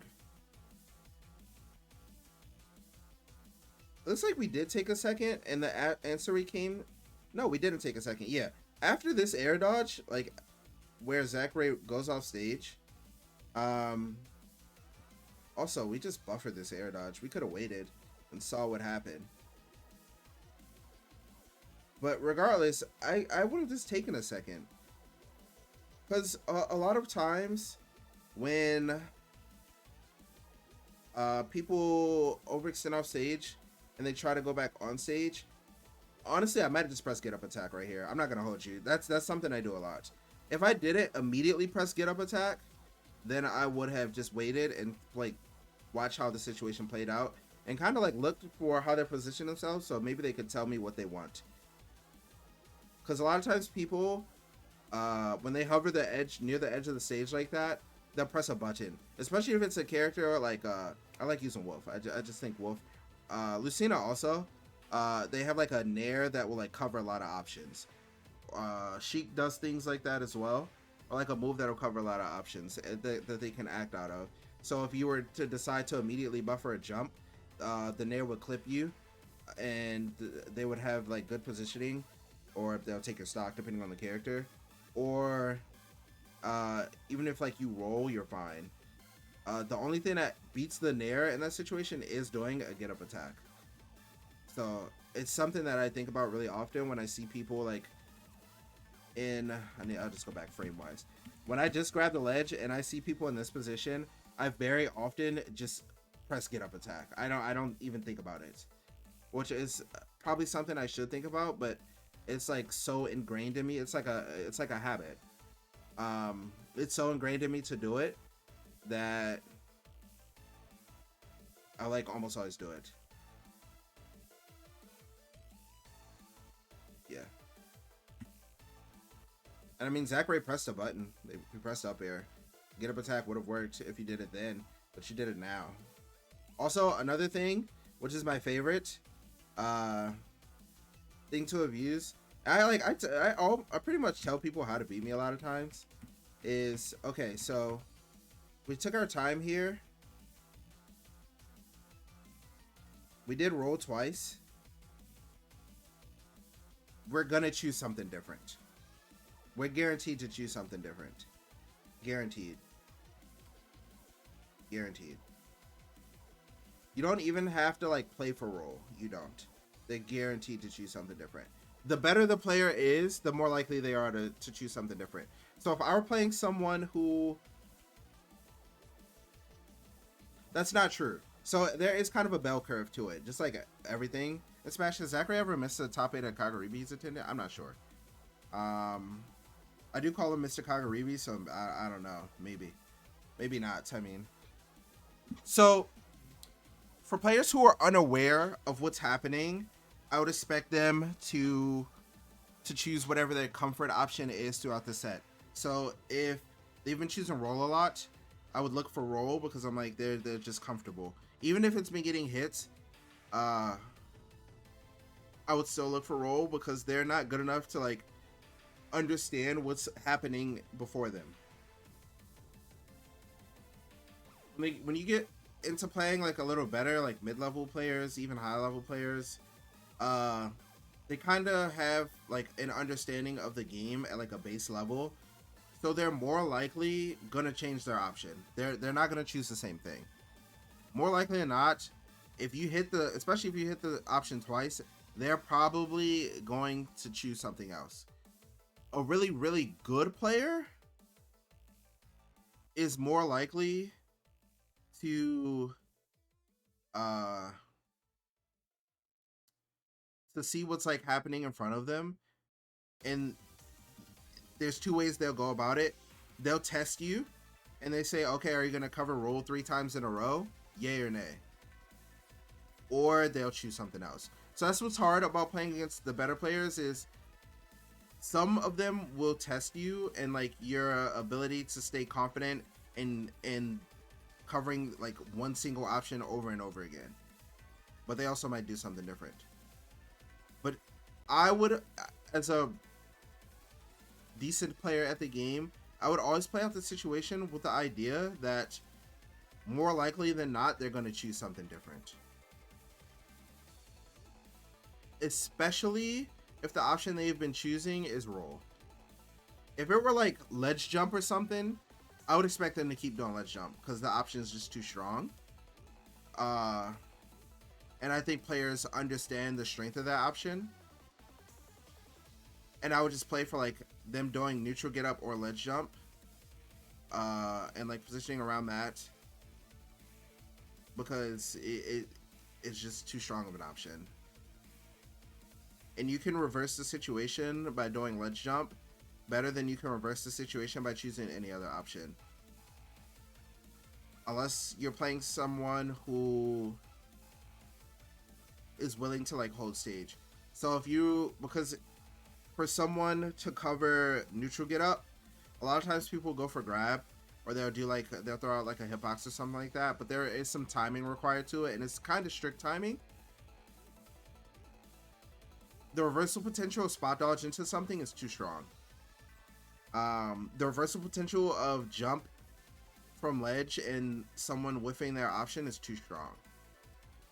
So a lot of the better players in situations like this, unless they have like a giant sword, they probably won't even try to swing. They would just like wait out the situation, which is why you see Zachary just kind of like doing the back airs in case the jump comes. You know, like we're like, hey, I mean the jump might come. Japan buys people, stocks are up. Yeah. I mean, that was a tough event for the international players. I think they ran into back to back in both events. I think they ran into some of their worst matchups. Like by far.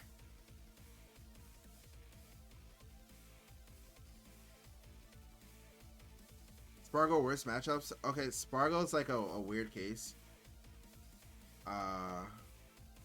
I think Spargo just lost to himself. Spargo's a weird case. I think to no, Spargo lost to Steve. No. Spargo lost to Torigiri and Noi. Yeah, I don't know. I feel like Spargo lost to himself. I think the pressure of being number one got to him. I think it like cooked his mental for the weekend, or for the week. DK is a bad Spargo matchup, yeah. The Toon Link thing, I think he was in losers. He was already thinking about like how wrong things could go. Leo lost to Steve and Mario. I mean, those are traditionally really rough Leo matchups. Gluto lost to what? Was it Ashimo and Ken? I mean, like those are just tough matchups, man. Those are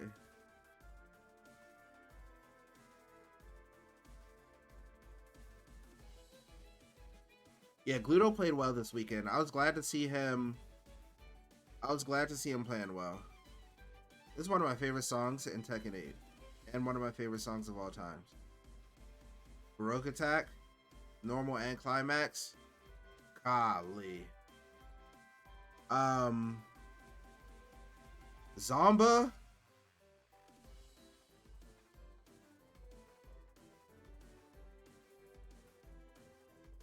Zomba's in college, bro. Zomba's in college. Like, let's just. I don't know. Bro won Genesis and just. I don't know.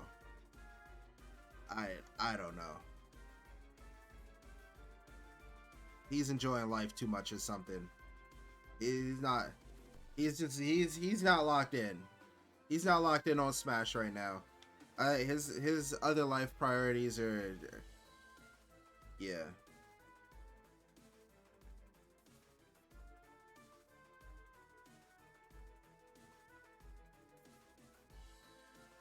They said Zomba, how come you're not going to the Luminosity Invitational? He said, yeah, I was gonna go camping with my boys. I said, bro. Like they asked me, but I was just wanting to go camping with my homies. Bro, and that's good though. I think it's good that for players to have like a life balance.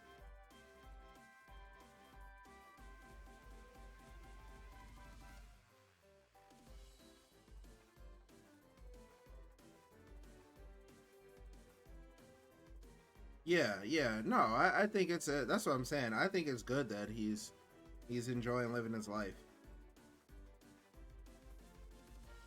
Uh Man, Zachary is good at the game. Did you see Snorley? Did you see this live? Like I could not believe. Like you lose to anything. Like bro just has oomph, and you're just getting not this set, bro. It doesn't even. The important thing is just Zachary being really good at the game. Bro is just he's just really good at the game. Like yeah, you can flame the hero down there, but there's a lot of things. There are a lot of things we were talking about earlier in this stream, like psychology and mentality wise in Smash. And I'm glad that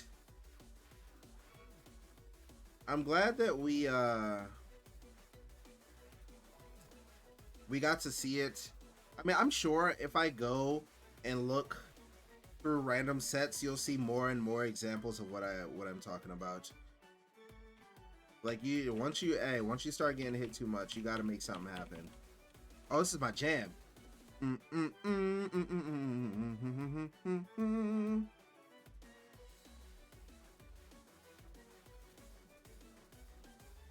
Boom, boom, boom, boom, boom, boom, boom, boom. Golly, this song hits. How are we feeling about Pit these days? Because he's showing off. Pit's good. Pit's good. I mean, he's not like amazing, but he gives me like, how do I say it? He gives me Lucina vibes in the sense that he's solid enough and his matchup spread seems good enough to where you probably won't have to switch off of him too often, but winning with him requires you to be winning with him requires you to make a lot more good plays than a lot of the other characters. Pit even more so than Lucina.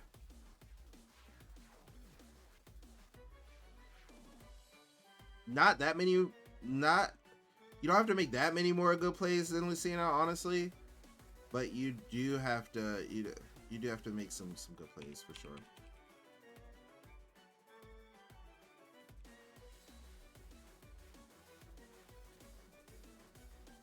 Yeah, like Lucina, like, bro, that character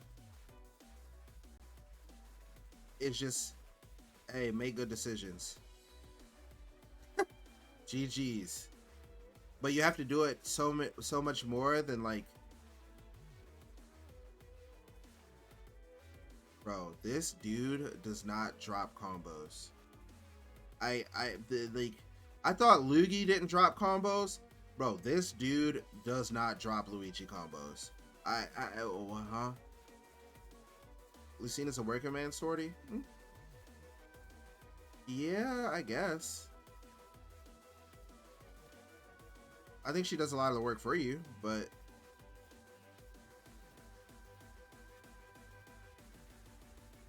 which dude, Raru or Tama?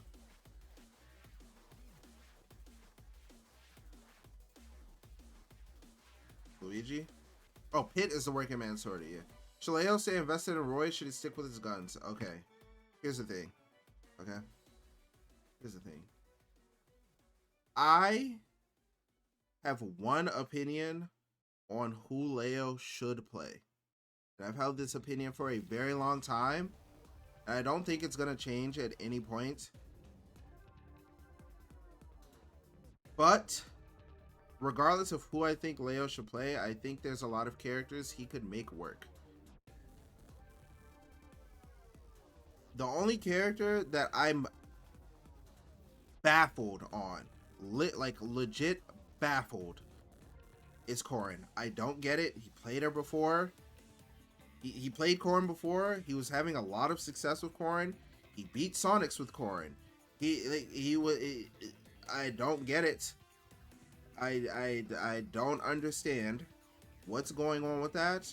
I will never understand it. That being said, saying who Leo should play, I don't know. I don't think anyone truly knows. I think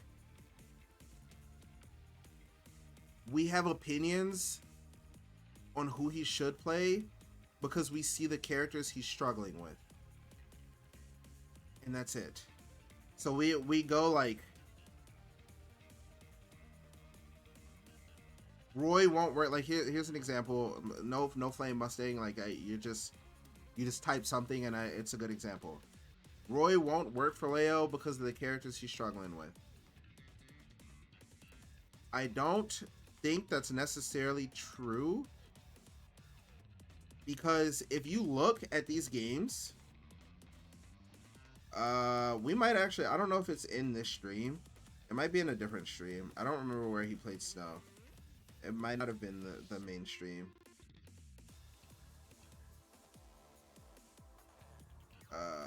Was that Dora Zachary? So this is entering top 8 territory, right?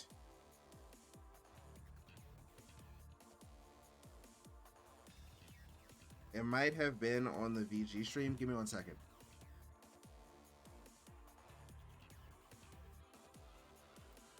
Kagaribi VG. If you look at Leo versus Snow on Roy, he actually was doing very, very well. Oh, it's actually just right here, right? Like people say, yeah, Leo shouldn't be playing Byleth anymore because Byleth has done a lot for him. He's gotten a lot of good wins.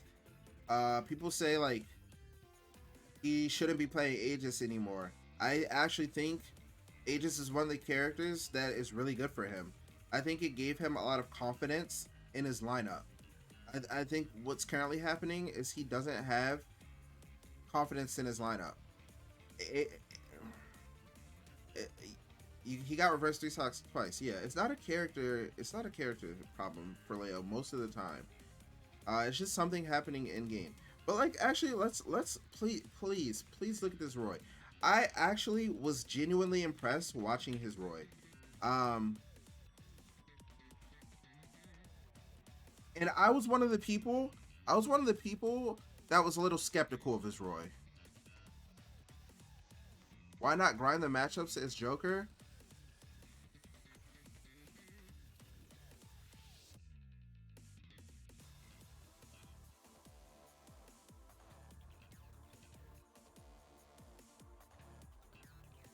Okay. Do you think that over the 5 years that Smash Ultimate has been out, let's say 4 because Joker was DLC, do you think over the 4 years that he's been playing Joker, he hasn't grinded the Joker Mario matchup? Do you think there's a realistic possibility that he just was like, you know what?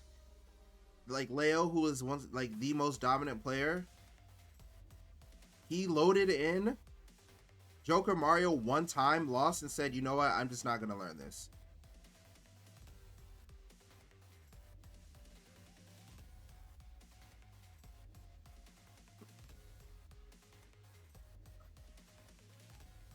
I'm sure at some point he played the matchup a lot.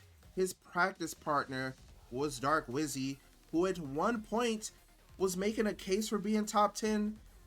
I guess we'll say in the world at that point because we were kind of ignorant, but who was making a case for being top 10 in the world.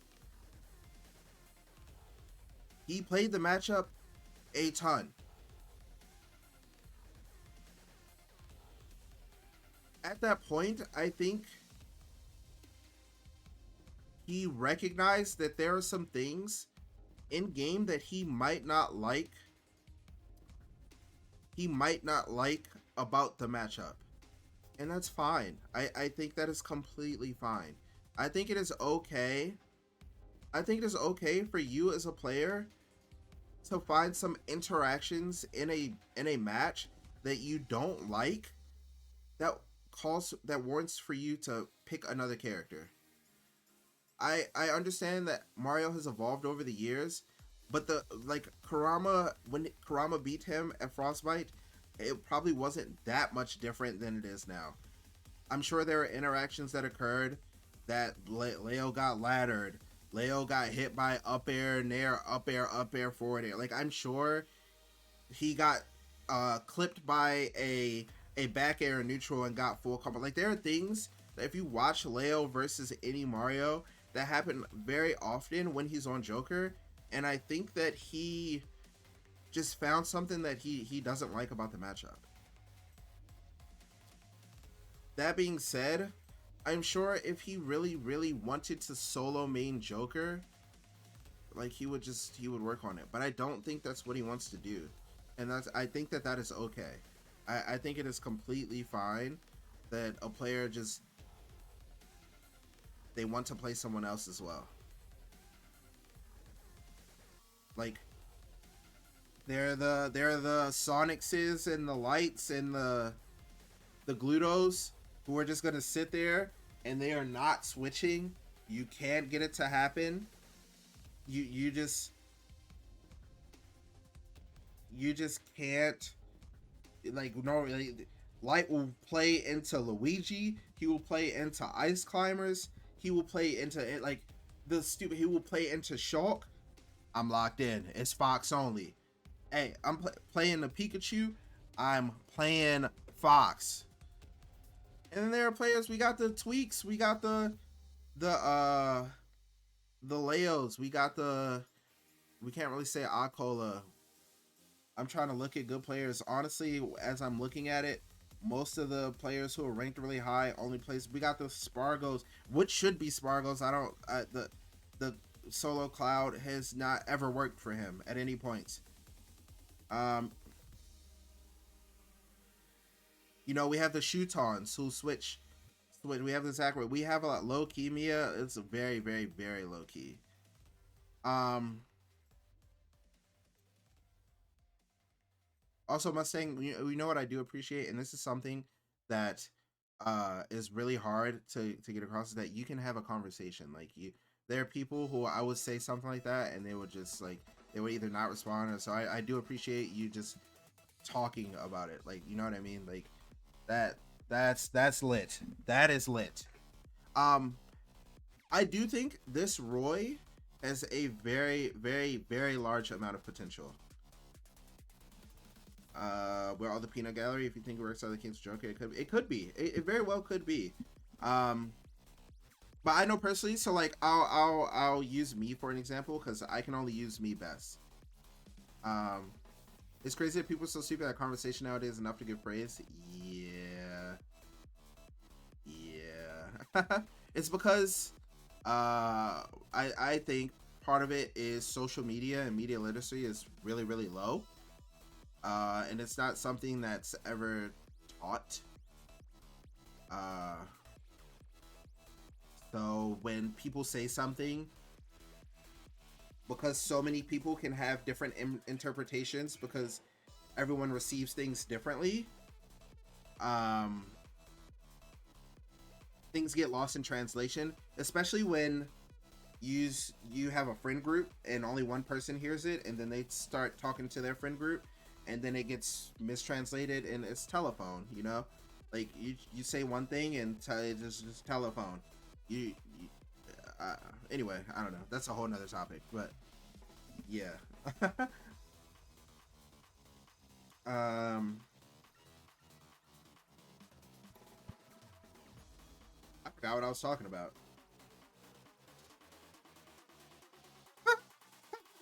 It's completely gone.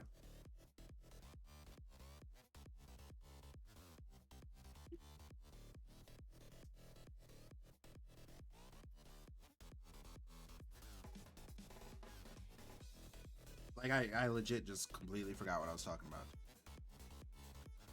No point in disrespect. Oh yeah, exactly, dude. It's just like speculation, and like we won't really get anything out of it except for like sharing our opinions, which is usually what like we want. You know what I mean? Like people like to talk about this. Oh, that's funny that made me remember what I was talking about. Anyway, so I'll use me for an example, and things that I would rather switch characters than play a matchup, even though I don't think that the matchup is necessarily like bad, or even it could even be good for me. So when I was playing Min Min, uh, one of the characters that I didn't like fighting was Pac-Man. I hated it. Not because the matchup was bad, but simply because the way for me to lose was to get forward aired off stage, and I would play out the match, and I would get really frustrated watching people try to forward air me over and over again, because it's like their win con. And I get it. That's what you're supposed to do, right? It's like how I lose.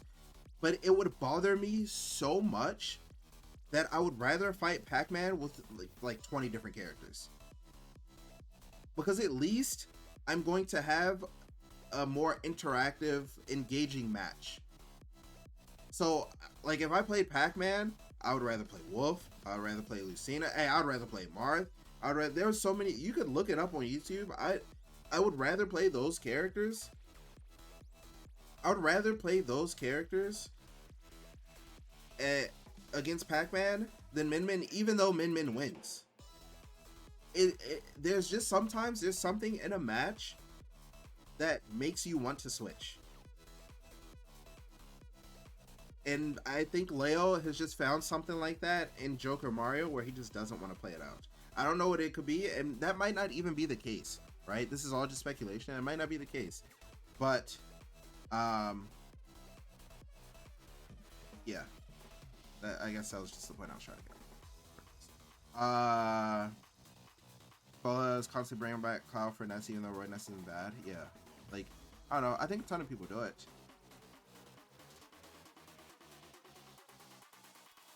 Now, why Roy? I'm not sure. I really don't know.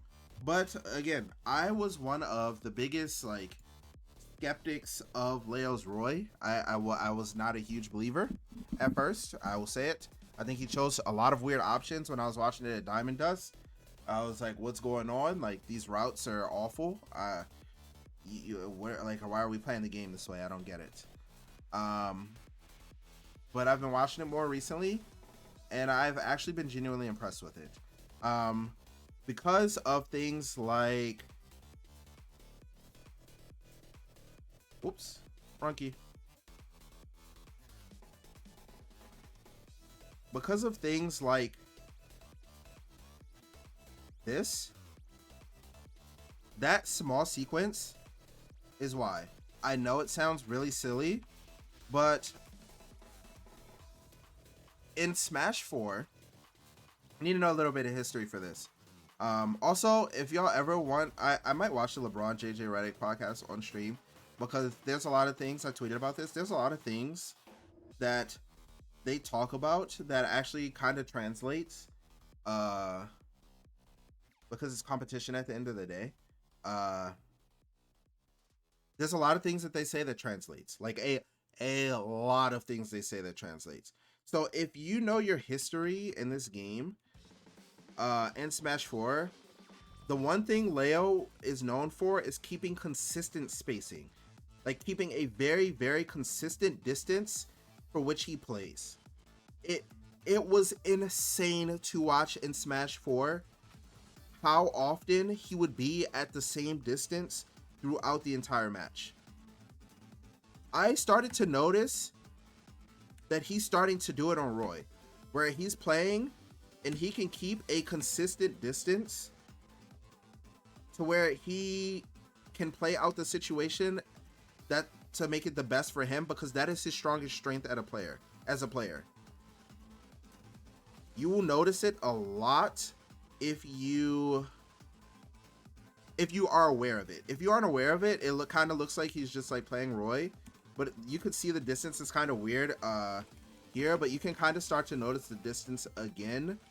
Right here is when he decides to choose his option, right? He will consistently choose options from a certain distance, and he will begin to slightly alter and adjust how far away he is, based on what he notices like the opponent doing.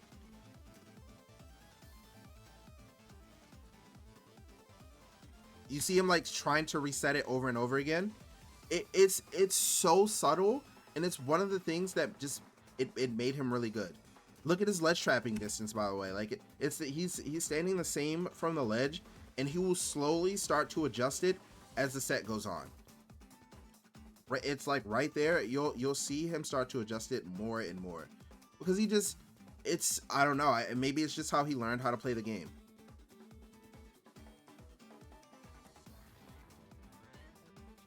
I also think one thing that he likes is that a lot of times you can look at it, slowly adjusting, slowly. Look at the distance we're playing at again. It's hey, check the reset. We're at this distance. We roll. Wait, we're at this distance, right? Oh wait, sorry. My bad. It's here. We go back to our distance, right? We jump back, get to the same distance. Dash back, we get to the same distance again. We play out from here. He messed up on the down tilt. Like, where do we go? Like he is incredible at playing from a certain distance and operating that way. And he's always been that way. And when I started seeing it on his Roy, I started liking it a lot more, because I didn't see that before with a lot of his other characters. Look at it. He just is consistently getting to like...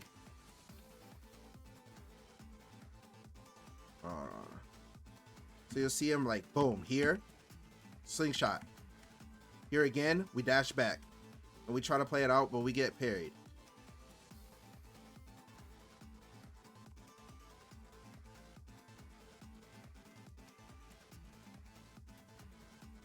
Hey, this is after we get parried. He comes back, Snow goes to the corner, and what do? We just play from the distance again. And because of that, that was a good sequence. Because of that, I have more of an appreciation for his Roy. I thought he was doing it on Aegis. Hold on, I gotta pause the music. I feel like my son's crying. Hold on. Oh, that's an alarm. Why am I hearing an alarm? Alarm? No. All right. Anyway, my bad.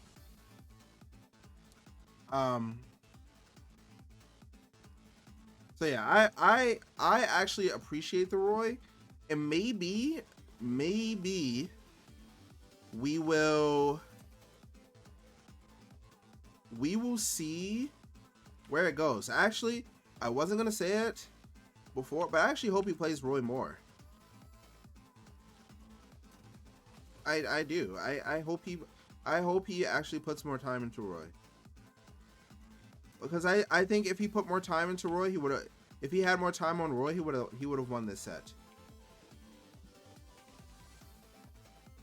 He loses this game, right? He gets reverse 3 reverse 3 stocked or something like that.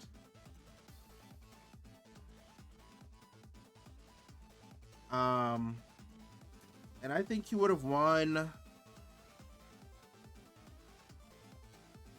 Oh.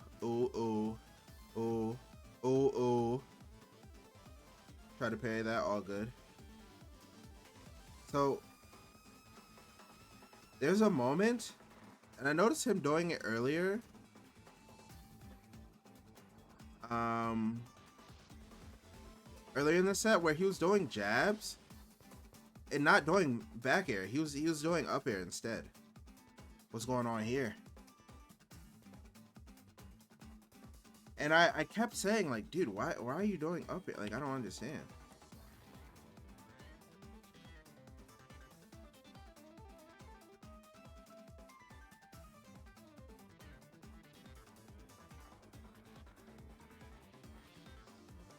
Like, that's a free back air. That's just back air. Like, what? What happened?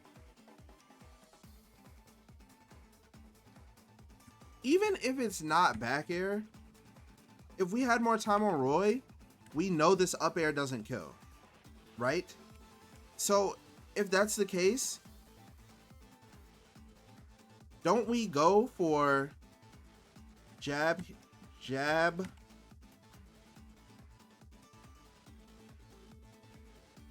and we just do the back air anyway? Because even if we don't get sweet spot, it sends off stage. In a situation where they're trying to make a comeback, you have a really, I feel like, I actually want to look this up, but I feel like you have probably the best chance of winning the game off of a ledge trap than like this, like trying to juggle. They just have more reversal opportunities. You likely just misinput it. He was doing it all throughout the game, or all throughout the set. It may have even been throughout this game. I'll go back. I think he gets a stock one time when he does it.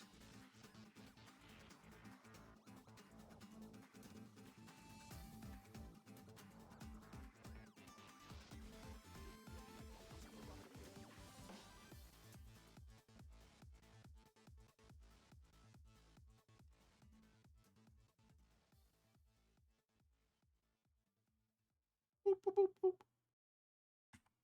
That's fine. Oh, now that is him crying. Bro, Leo's so good at that. Like, that took the stock there, but also, like, when you make a random misinput, you're pretty likely to do it again. Hey, remember earlier? This person probably wasn't even in the stream. Jacobs probably wasn't even in the stream. Remember when I said, if you do something like someone hits your shield and you were supposed to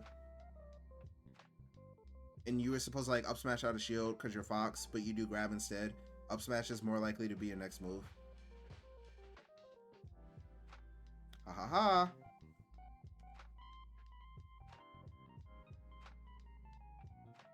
I don't know what it is. I can't really explain. Like, it is just something I noticed.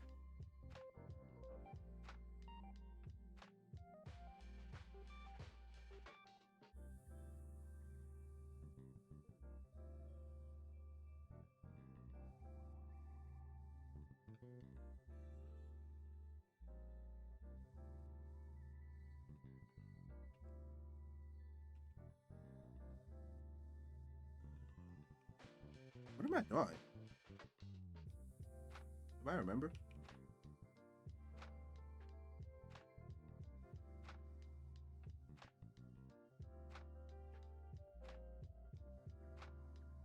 Wait a second. Wait a second.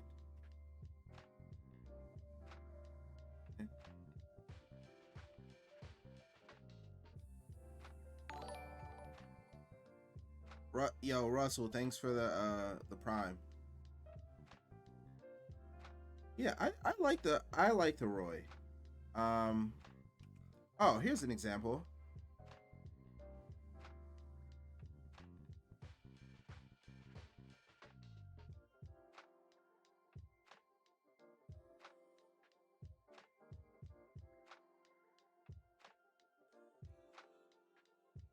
The first time I saw this, I was like, why didn't you back air? That was the first thing I saw. I was like, wait, no back air here? That's strange. Oh, he's crying. Hold on.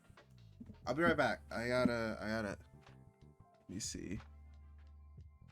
Stace is home, but alright, give me 1 second. I gotta get little man.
Whew.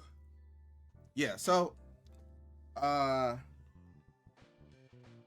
I don't know. It's just something I noticed. A lot of people don't really understand the Roy. I don't understand the Roy, but I'm not against it. It looks good.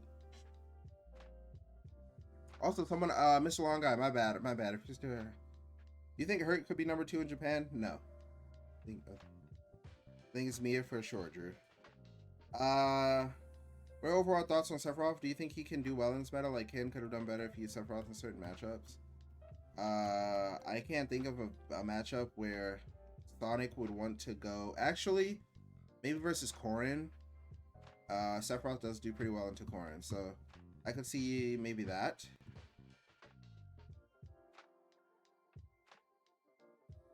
Um, I can't think of a matchup where Sonic would switch, but I think he does well in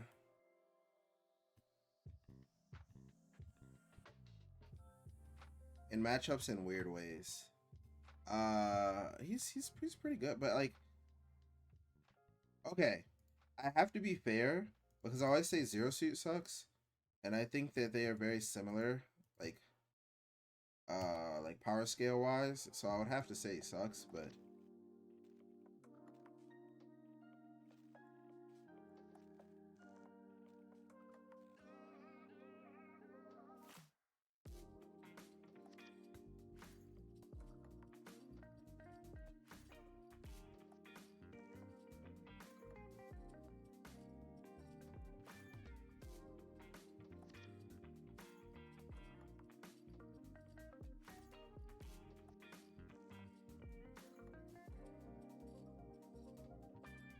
I don't know. It's how Seth may do it better against some zoners. It just depends on who's using, but I don't think Sephiroth is. I think Sephiroth needs a second. Like needs. You're not winning. You're not winning an event with Sephiroth. Like you're just like a giant event. You're just not. Like a super major onward, you're not soloing Sephiroth and winning. Unless you get a blessed bracket. If you get a blessed bracket, then maybe. I can see it with a blessed bracket. But like the chances of you avoiding running into like Sheik, or maybe not Sheik. Like Diddy's kind of popular. Running into Fox, running into Aegis is borderline playable, so I won't say Aegis. Running into Joker, running into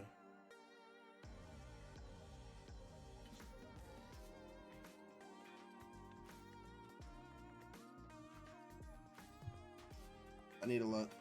I need to look. I need to look. I need to look. I need to look.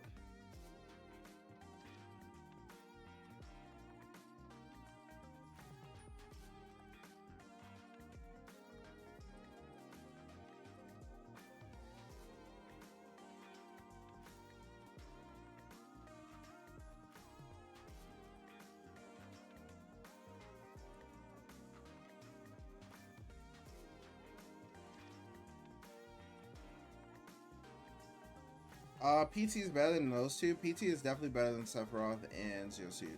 Not by much. I think it's like negligible. I like the way I look at it. The way I look at it is, so there's characters where you don't need to switch at all. Like their worst matchups are maybe slight losing, probably even. And that seems to be like Steve Sonic. And that might be it. Maybe there's some argument for maybe Game & Watch, maybe Snake. That might be it though. Everyone else you probably have to switch if you run into your worst matchup.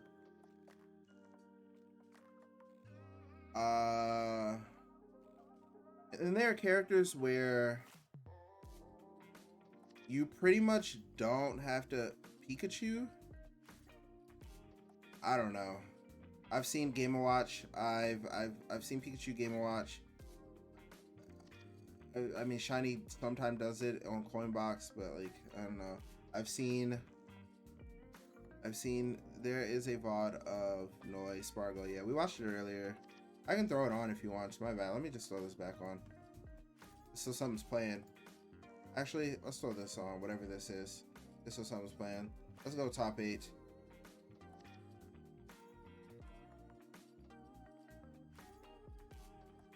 Bro, this set was actually crazy. Can I send? Yeah, I got you. I might make a command. Nah, I'm not doing all that.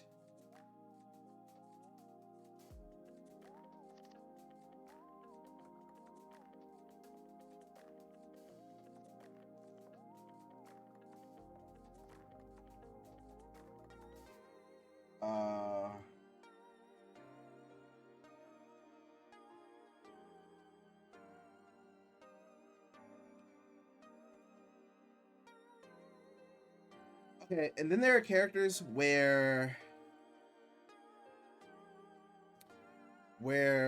you may need to switch for like, I don't know, a handful of matchups, like 3 or 4. Those are like usually where like the top tiers or whatever. Like you pretty much almost never have to switch. You probably only need like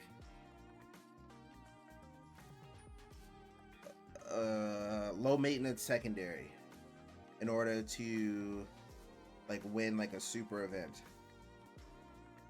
Then there are the characters where you probably need a switch for like 10 plus matchups. Once you hit that range, all the characters are the same. I don't care. Like they're like whatever. Like you need to switch too much. Obviously, like that's not true, and I'm over exaggerating, but yeah. I see Gluto fight Snow. I did. I watched the entire event, despite me not wanting to.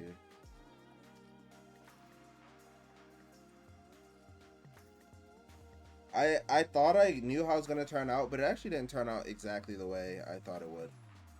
That's cool. I was really hoping it wasn't gonna be Aqua and Mia again. Like I just watched that at Delta, and it wasn't. So that's cool. I don't actually know what Hurt is doing. People say that a lot of the things he's executing, like this, I've talked to a few Snake players about it. They say his execution is actually insane. Uh, I don't know, like what that means, because I can't I don't actually know what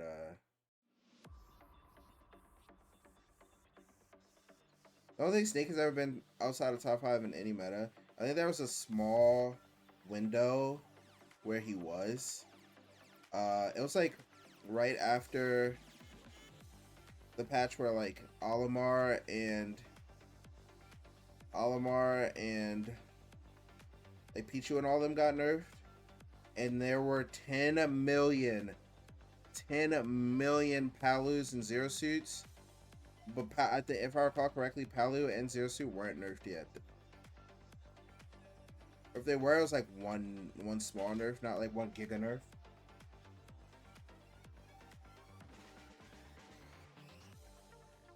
Um, because you would just like as a Snake player, you would just run into and Wario. You would run into Zero Suit and Palu guaranteed like every event. There's nothing you could do about it, and the characters were stronger. And that's those matchups have historically been pretty tough for Snake.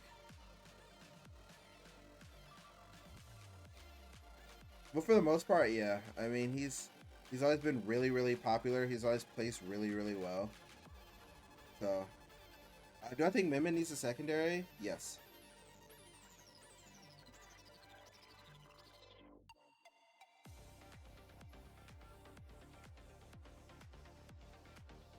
Um, Pre-patch Palu would save the meta. No. Nah. Okay, you just brought up Zachary Dora. I have to watch it because like what I how do I say it? I think that what's my cat doing? I think that I think Rob Min Min is even. I know people crucify me all the time for it, but I mean like Dora just like we saw Dora versus Zomba earlier this year. Um, all the Mimins, or most, I can't say all, Mimins think that Rob is like one of Mimins' worst matchup. I forgot how. I can't believe this was a loss, man. I can't believe this was a loss. Like this was a hard loss to watch. Was he here? It is.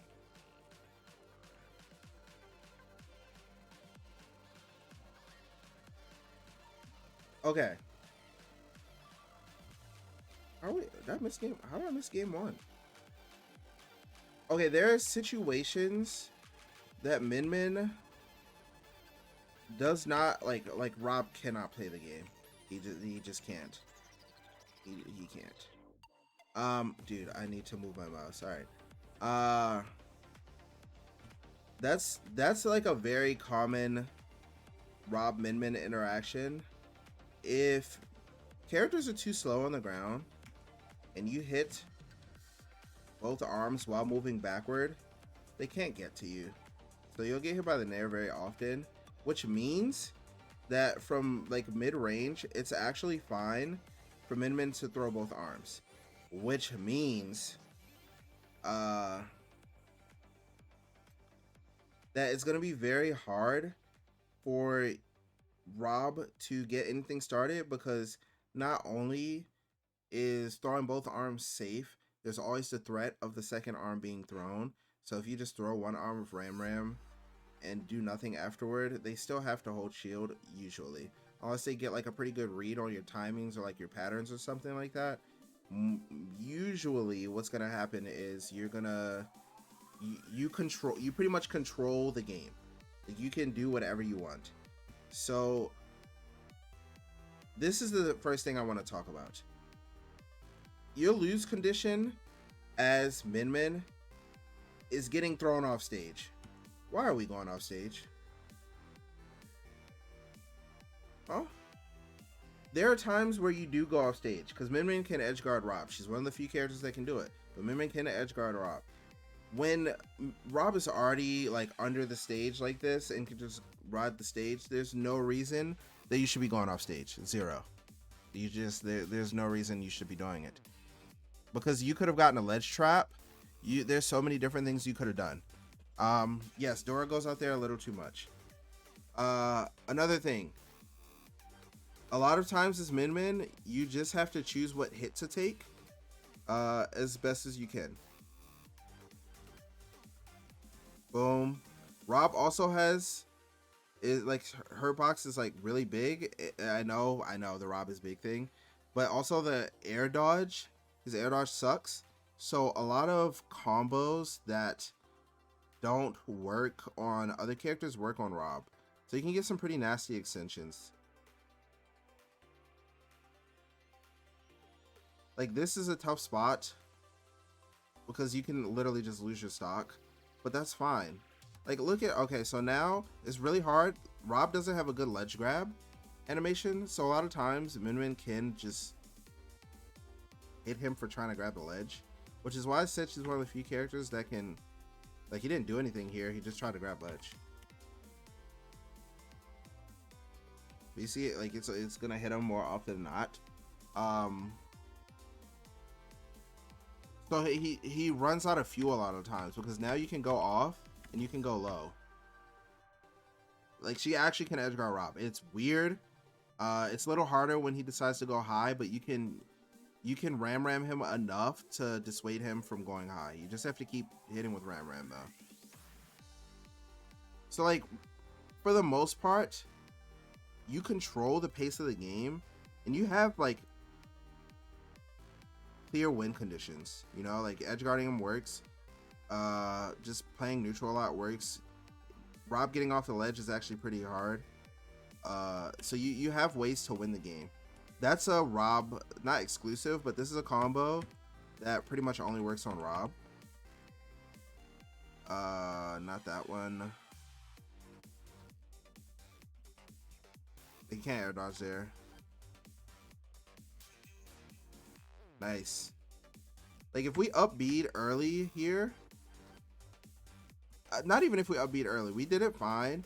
But one of the things we made a mistake on was this. If we got the upbeat to the ledge, Zachary died.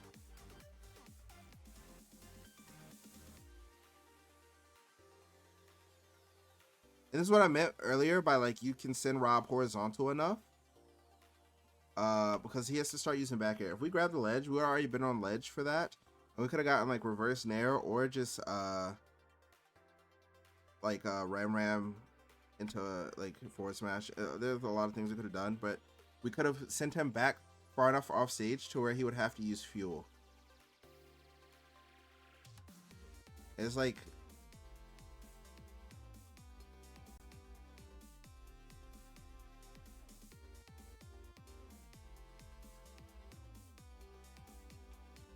so we lose this game, or we win this game, right? And then our game plan just goes out the window.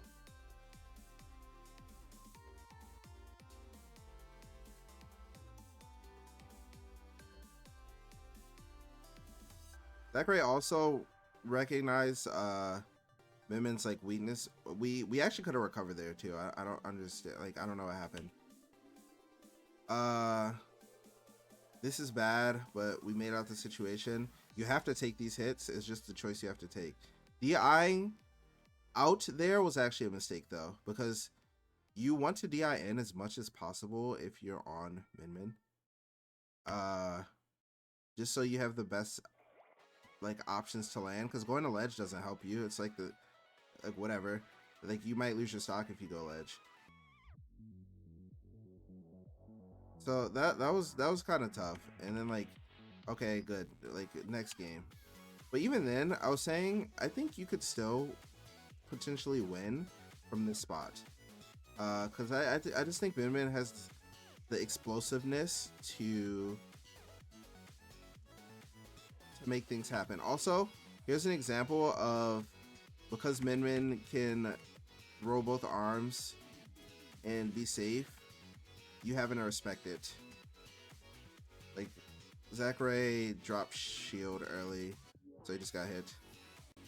Like some characters don't have to do that. Some characters they'll just press jump after the first one hits your shield, and it's like, oh whatever. Like now I'm in a weird spot. Also, I'm pretty sure I don't think we lose our stock here. So I was like, all right. I mean, that was just an unfortunate game. Like it's cool. We're looking good. We're looking good. Guaranteed big damage.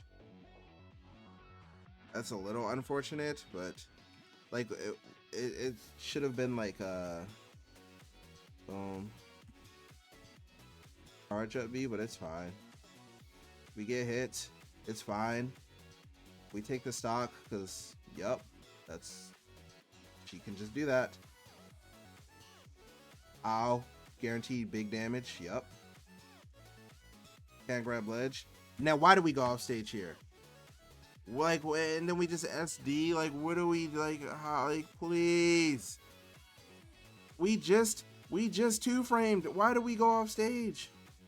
And we just SD. It's like, okay, sure. Like, we're still controlling the game a little bit. We're still like, okay, hey, take the hit. Who cares? You just DIN. It's fine. Percent. You recovered. Why are we out here? Like, why? Please, man. And we just lose off that. Like we never get our footing. We lost our stock. Stay on the stage. Stay on the stage. Stay on the stage. So, and that was one of my critiques for watching Dora before when Dora was at Battle BC. I'm like, you were fantastic in 95% of the areas of the game. But what in the world is your obsession with like running off stage? That up smash was incredible.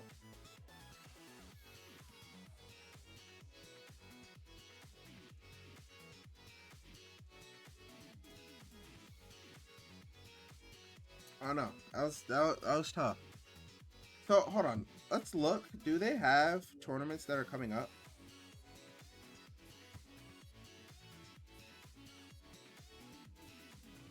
They do. Um. Ah. Let me pull this up because I'm genuinely curious. And I want to actually talk about NA getting cooked. I'll bring that up in a second. Cause like how man, like, so we have Gommel, which is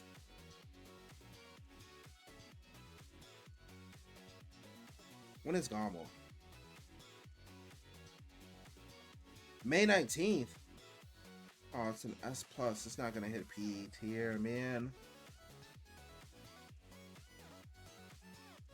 Oh, Kagaribi's value is right here, 13,000.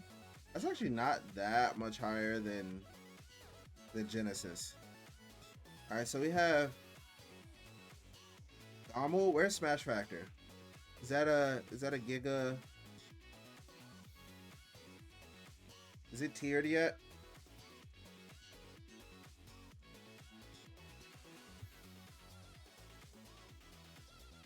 Hello?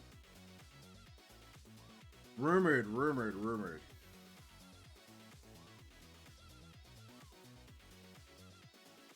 So it looks like most wanted. We'll figure out CEO because there might not even be a CEO 2024. Next weekend there's Kowloon in Japan. Like they get a B plus tier. Like oh gosh, we got a bunch of D tiers. I guess we got low tide. I mean, there's no real. Gommel's probably the next. the next like if Sonics wins Gommel, then maybe he can be like number two or something. Snorlax, you might not have been here for this, but I did like a pseudo ranking. This is to prove a point. Like I don't actually think these are accurate rankings, but I do want to pull them back up because this is part of me bringing up NA getting cooked. Is I don't even know what I just what. Oh, let's say these are the rankings, right?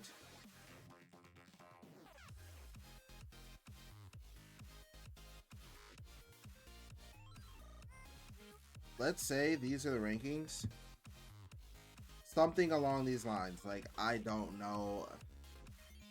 The only things that we probably are pretty sure of are the first five. After that, who knows?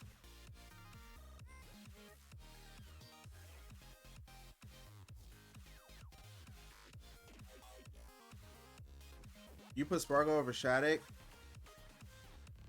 The only issue I'm currently having with Spargo is his performance.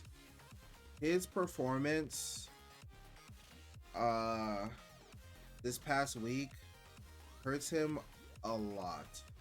Like a lot. Like it's weird. You probably put Zombie in top 10. He might get in. I don't know about top 10. The most important thing are the first 4 or 5. You're talking about like sure, that's fine too. The most important thing are the first 5, right? We kind of talked about this earlier. But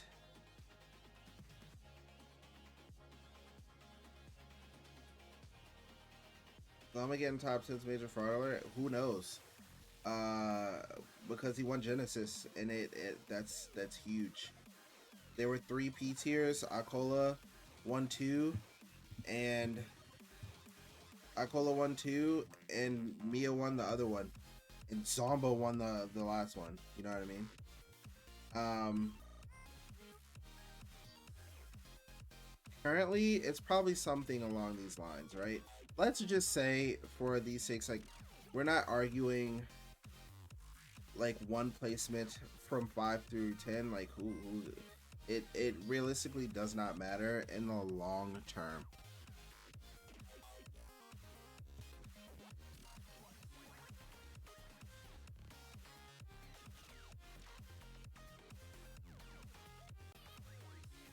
We are in a bad spot. North America is in a really we are in a really bad spot. Um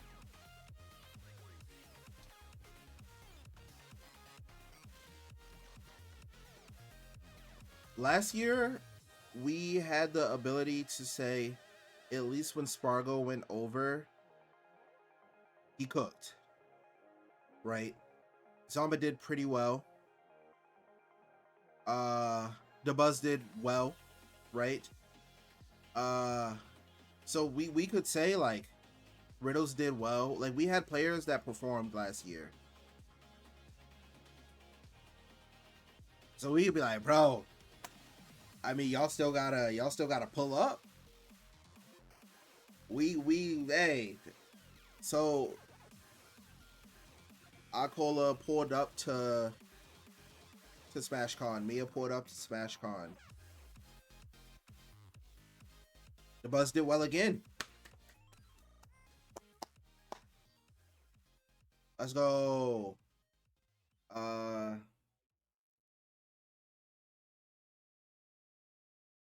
what was Grand's for Smash Con last year? Was it Akola Mia? I can't remember.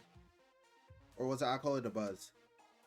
I just remember the Buzz won at some point against Mia again. It was Akola the Buzz, right? There was still some glimmer of NA hope.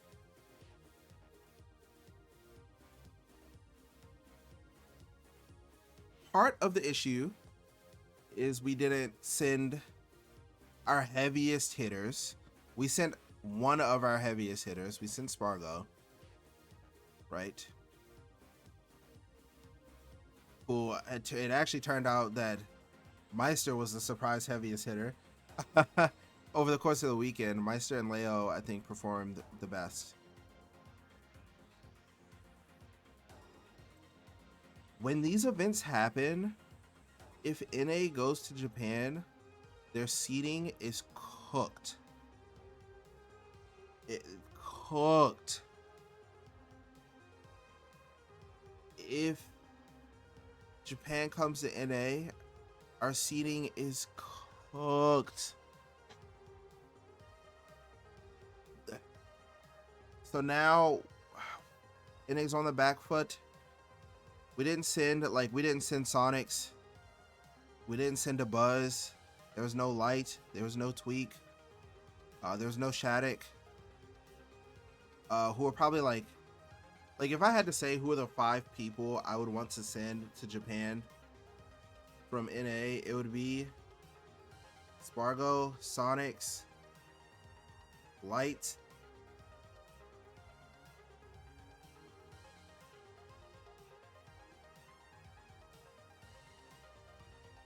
Tweak,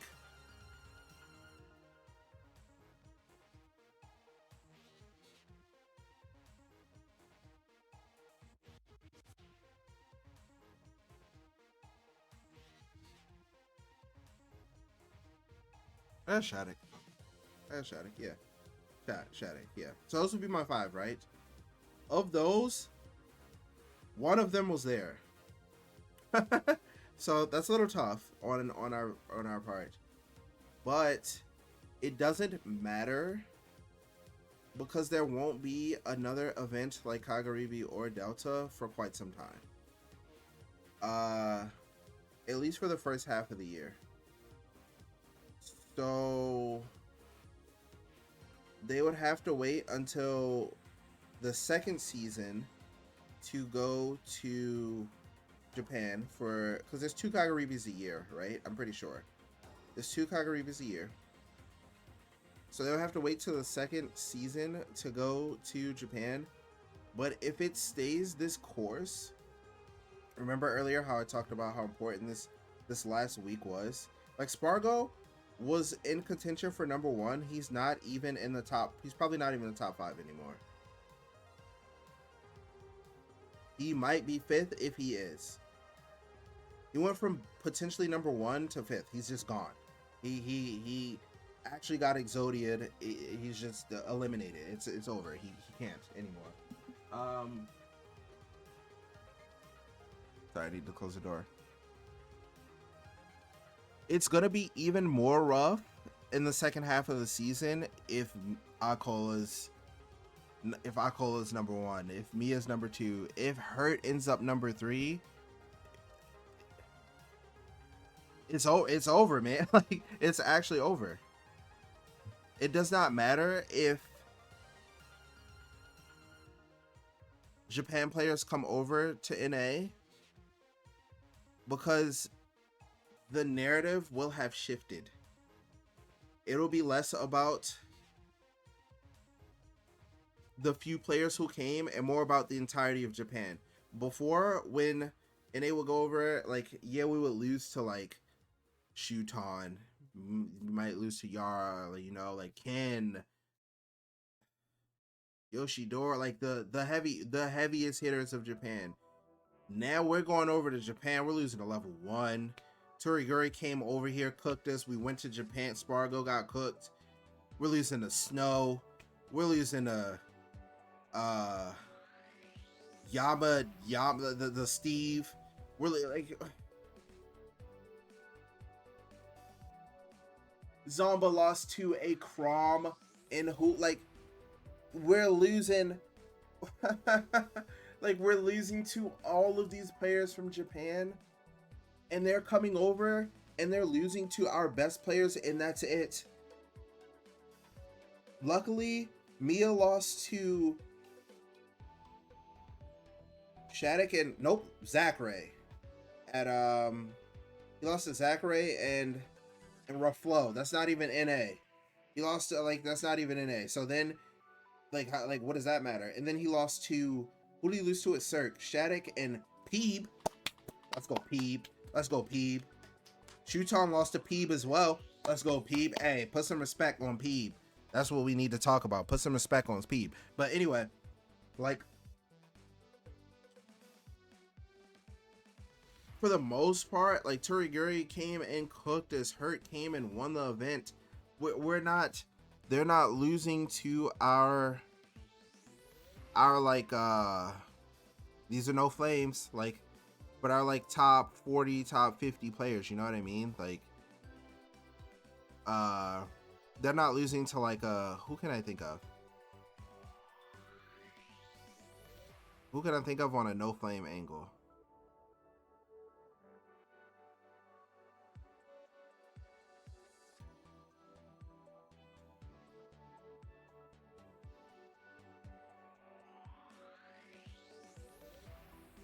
You? I mean, like, is that even, you're not even like, what? Also, it's good vid. They're not losing to like, lost to Mute. Nah, Mute is like, Mute is one of our, okay, you said Aaron, and Aaron was honestly the first person that came to my mind, but I didn't want to use Aaron.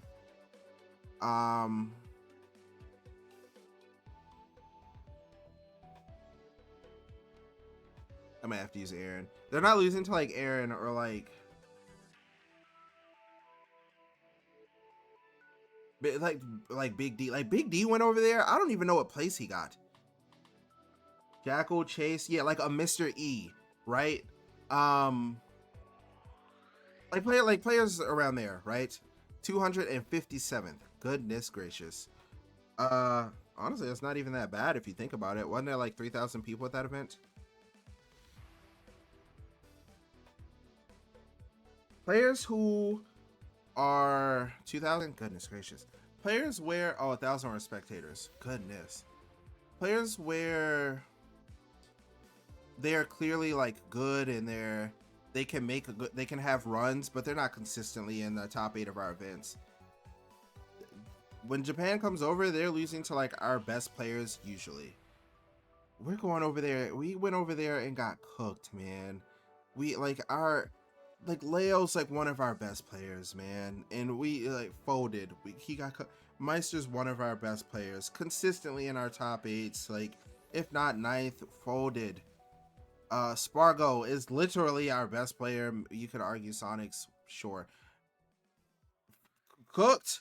Like, we no. So now we have an NA event. A few Japan invaders can come.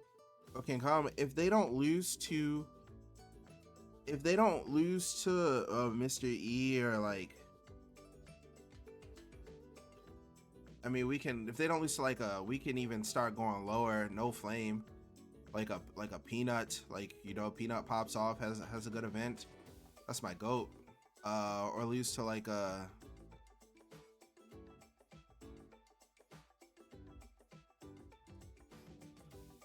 let me look at a player list, man. Let me just go to Lunaring's Twitter. I'm struggling to think of players. Let me throw this back up.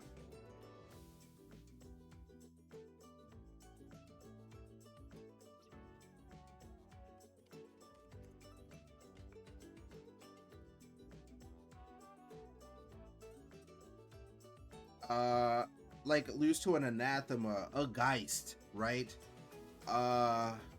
Lose to our Omega Wilds, like those, like, you know what I mean? Like, come over and lose to those players, like, we can start building up some argument. But for now, it's like, we always used to say, bro, like, Japan's on some random characters, like, they're like fringe top 60 players are beating their best players. That's happening to us now. Uh-oh, that's not good. Like, what? Oh, no. Syrup's a good example. Like, Japan top 8, LOL. Banjo's in top 8. How could they let this happen? And he comes over, he tops 8 in our event, and then we go over there, we send our strongest soldier, and he gets folded by the same person we were laughing at, because haha, Banjo would never be in top 8. No, no, no, no, no.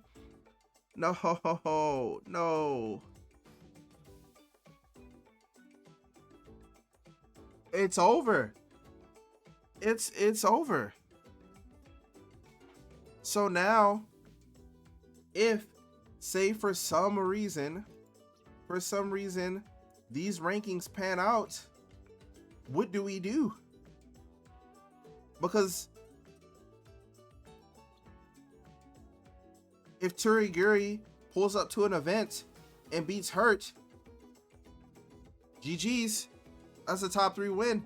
If Yoshidora pulls up and beats Mia, GG's. That's a top 2 win.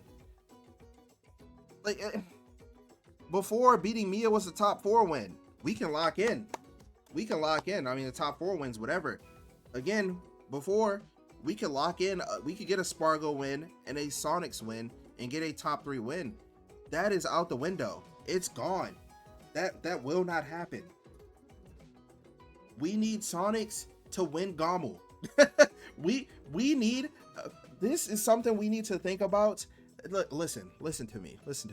I know we do not like rooting for Sonics. Most people don't. I don't care. Whatever. Like, that dude's good at the game, so I'm gonna enjoy watching him. Listen, for NA's future, we need Sonics to win events. We need him to win Gommel. We need him to win. There's another event that was happening that's like pretty big. We need him to win that event. He can't be Mr. Second Place. We need him to win so we can still lock in top 3 wins. We need it. If his lowest placement is second at Genesis, which was a P tier, Akola got third at a P tier. Yeah, Mia won a P tier, but like Hurt didn't win a P tier. He won Battle of BC. If he can win Gommel, get an S+ tier win, have a second at a P tier, and then second at everything else, who cares? Sonics is second. We lock in. He might be third, but he'll probably lock in second. We need that. We need y'all to root for Sonics. Otherwise, it's over, because the snowball effect is going to happen. We're going to have Hurt, Mia, Akola, top 3. Japan is going to be able to sit in Japan, which we used to do. I mean, don't get me wrong. We used to do it. They're going to sit in Japan, and they're just going to beat each other. And then Shuton's going to have top 3 wins. Yoshidora's going to have top 3 wins. Ken is going to have top 3 wins. And then those people, like Shuton travels, Ken travel, they're going to come over to NA. They're going to top 8 NA events. And they're going to get their top, like, 6 player, top 7 player win. And then what? What do we have? We have to go. We will have to go. So listen to me. For the sake of NA, we need a Sonics win.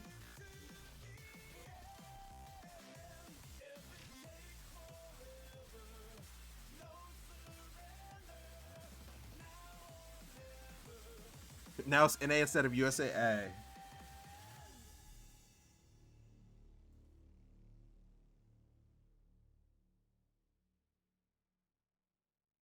Sonic needs to stay top 4s. No, Sonic needs to win an event. He needs to win. Let's pull up. Let's one more time. Let's pull it up. Let's get rid of this. Let's lock in. It's my boy Sonics.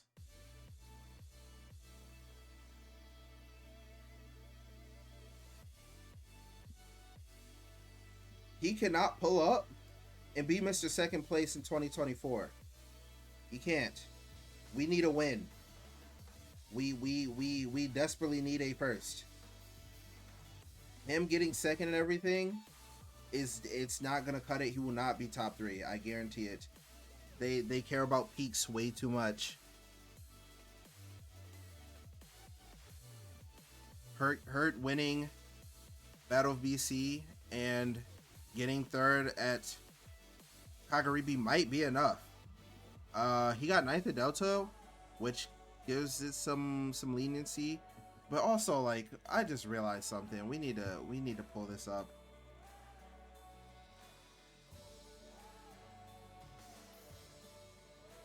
Oh no. Like, you can kind of already see it happening. Like,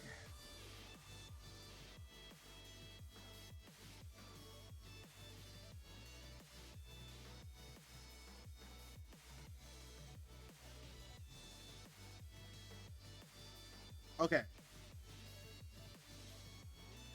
Genesis this year had he needs to come to more events straight up. I mean, we can't. The man lives in the Dominican Republic. It's hard. It's very difficult. We can't. I don't.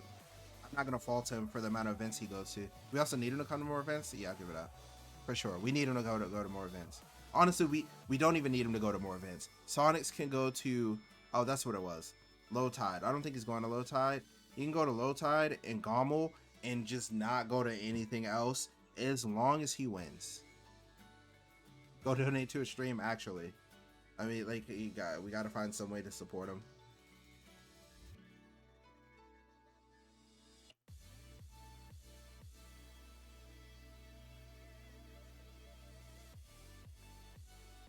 But also, y'all gotta remember the rankings this year are they're half year rankings. So there's the first season, and the second season. Um, that's why I'm stressing that, like, Sonics needs to win soon. Like, it has to be.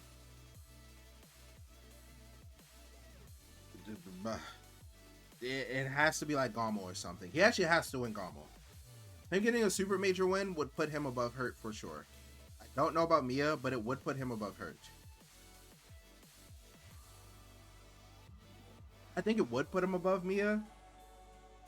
The only problem is Mia has the Kagaribi win, and that the value of that win is. But Sonics has the second at Genesis. You know, so who's beating Sonics at Gommel? Light. Two people? That's not even true. I mean, Shattuck could beat him. We've seen it happen. I don't know who all is going to Spargo. Mute just beat him like a week ago, 2 weeks ago, or something like that. Is Roy? I don't know. That Sonics. Sonics. Just play Sonic, man. Please. Like, no.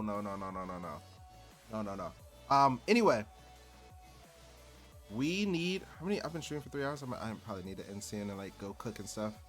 Family man.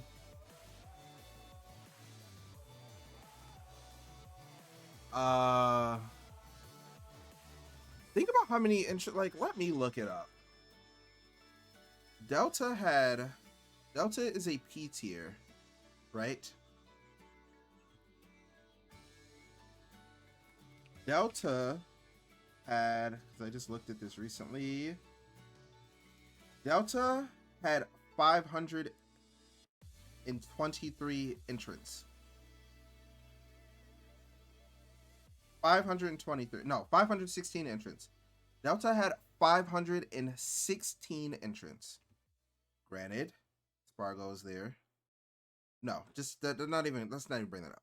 Delta had 516 entrants, right? Delta is a P tier. Luminosity makes big moves.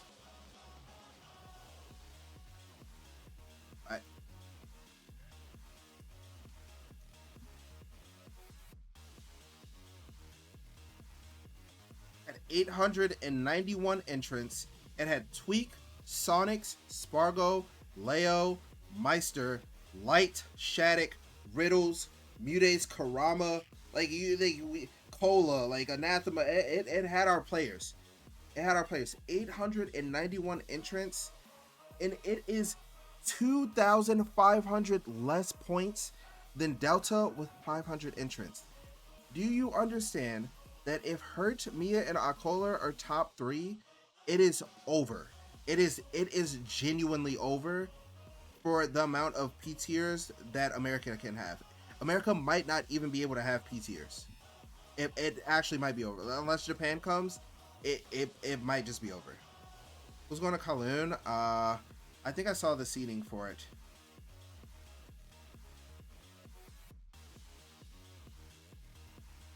I don't have the seating, but I have this graphic.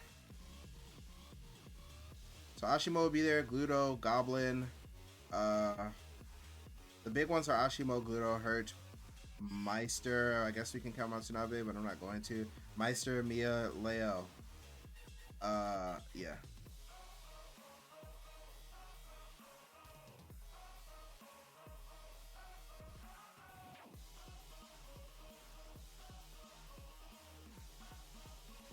Like our Smash Con for sure would still be ranked that high.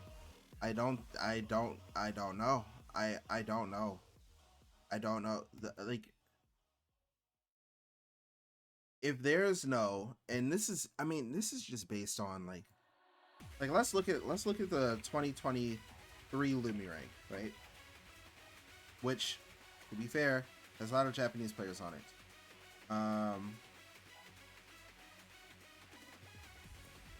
Like a lot.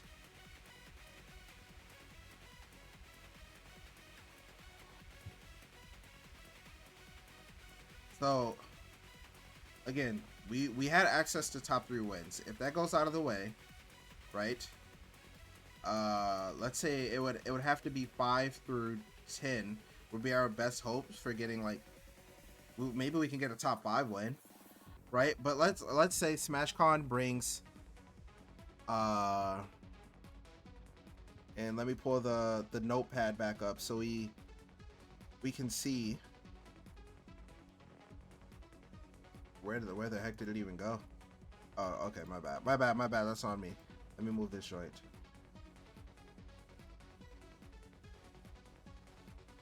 Do you think the Kagaribi is a result of a good representation of the NA player's skill? Not necessarily, but also kind of yes.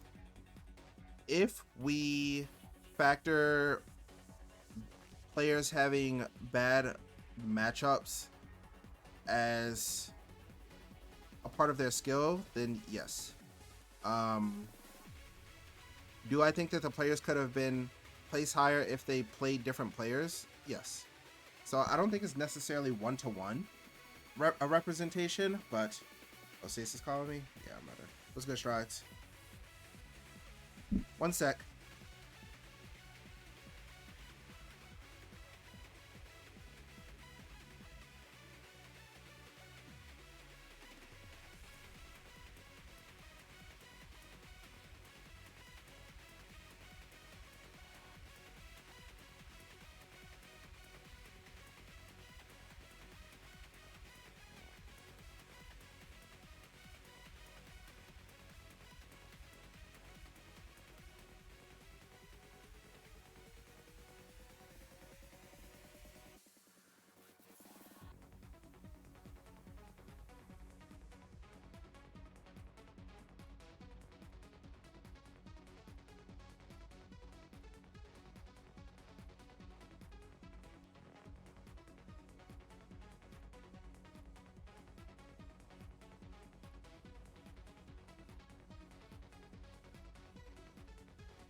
You think Raw is top 10? Maybe top 10, top 5. After, okay, hold on. Let me put this hypothetical 6 through 10. All right. I have no idea, right? We look at last year's rankings.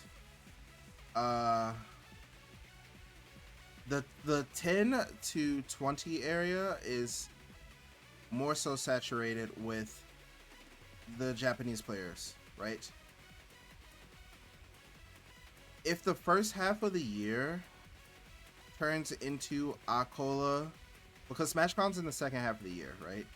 If the first half of the year turns into Akola, Hurt, and Mia. Also, you got to consider last year, Akola and Mia went to SmashCon, right? Uh, Along with Sonic and Spargo. If Akola, Mia, and her are top 3 in the world, are they going to SmashCon? Do they have to? Nope. Mm-mm. No, I'm chilling. Unless they like want money or something. Unless they're in it for the sake of competition. But if they're in it to be just number 1, they're sitting in Japan. They have nothing to gain from losing. So then we're stuck with not top 3 players unless Sonic's locks in at Gommel. And then we're just stuck with like the top 4 through 10 players. But then we don't even have all of them because Shuton and people are saying like Raru could be top 10.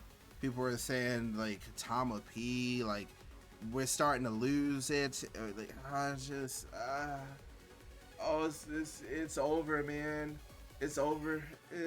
We had a good run. We had a good run.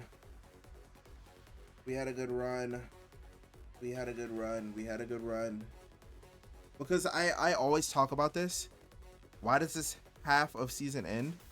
Wait, what? Huh? What does that mean?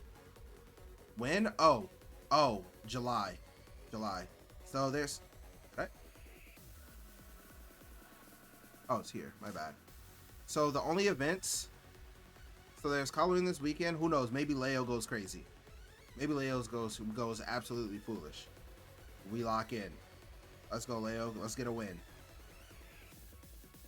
There's these events, like whatever.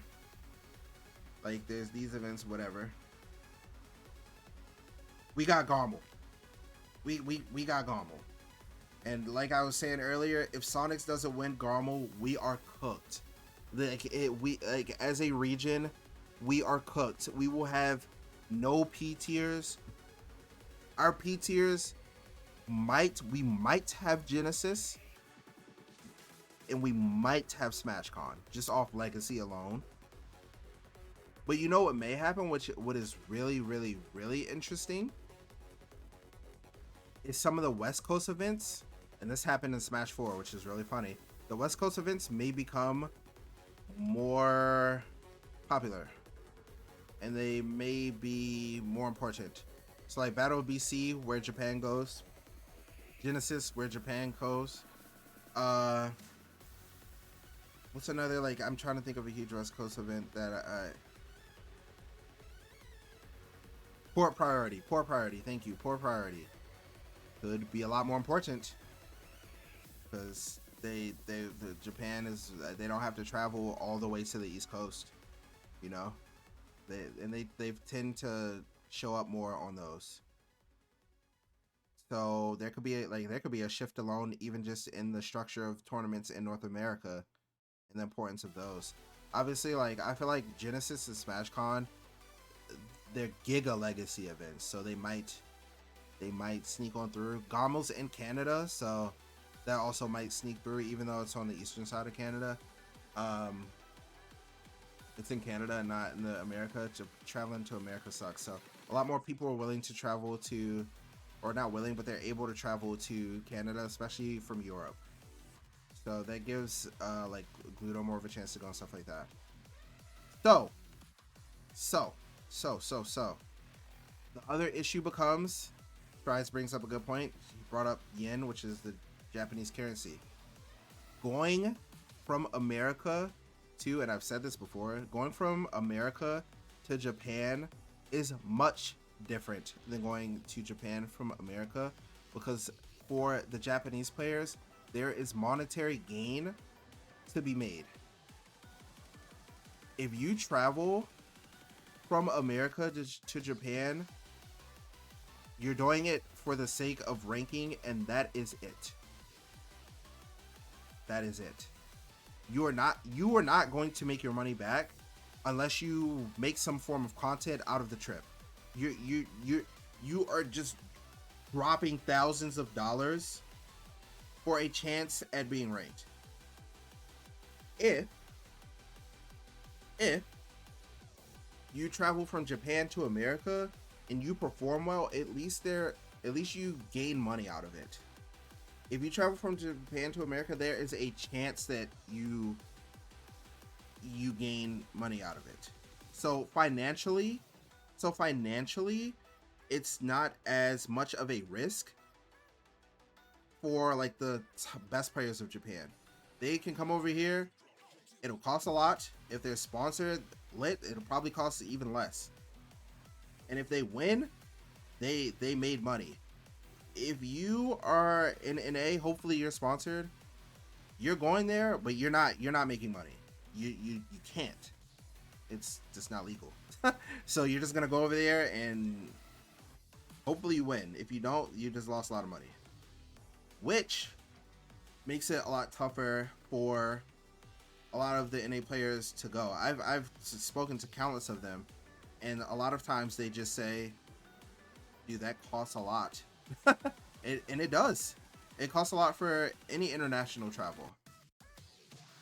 But at least when Japan travels to, like, they go to Europe sometimes. When they go to Europe, or when they come to like North American tournaments, they can make money back, or they could even profit. You can't profit if you go to Japan unless you money match a bunch of people, or you make some form of content out of it. Shouldn't NA be game planning a lot more? What do you mean? It was good, Chargers. So it's gonna be tough moving forward. I don't know.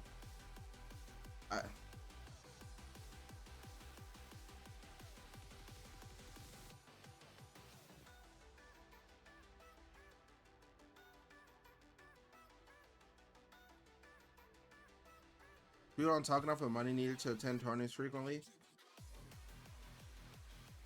That's a huge reason why I don't go. Also time commitment. Like, I have a whole family now.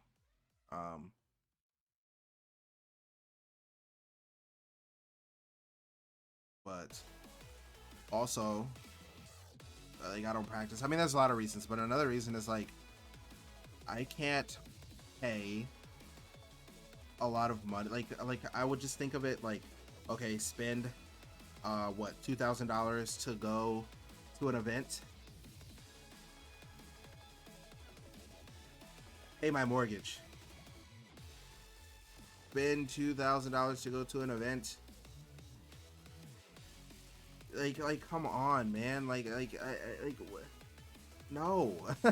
No.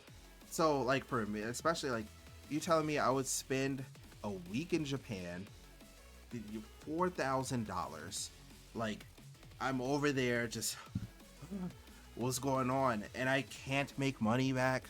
I'm just losing money. It's just gone. It's just gone. I need to make that a family vacation. Thank you, Snorley. Right? Like, I'm at the point where I need to make it a family vacation. I've never been to Japan. My wife would love to go to Japan. I can take my son to Japan. That would be lit. That would be lit. Right? I can. At this point, I'm not entering an event. Like, that. If I wanted to take my son in Japan, it would probably be like 2 or 3, right? Oh, money matching might not be allowed in Japanese tournaments. They might do it under the table or something. I don't know the dynamics. I've never been to an event. But like 2 or 3 years, so like he's almost 1, so I guess I should say a year or 2 from now, the chances of me, I mean, it's probably a new game, but the chances of me like traveling and competing, they're very, very low, right? So if I went to an event, it is a vacation, and I'm spectating. I pay to spectate. I pay to spectate now. I sit here, and if I'm streaming it, then I don't pay, luckily. But I sit here and I pay with my time. So, like, this is Ramsey's tweet. I'll click it, but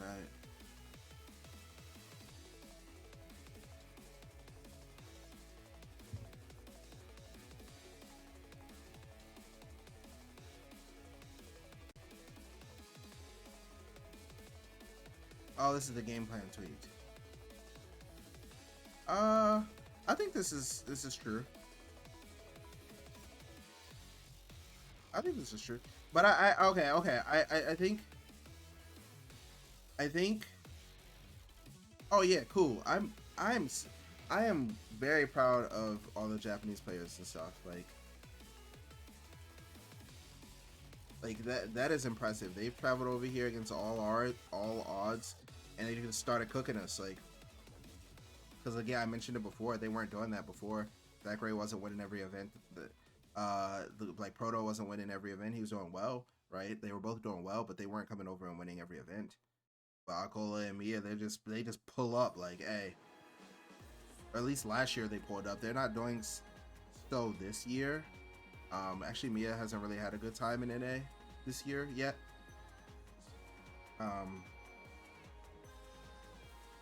But and Akola hasn't left Japan, so it's hard to say. But it's just gonna get harder and harder. Last year they did it. I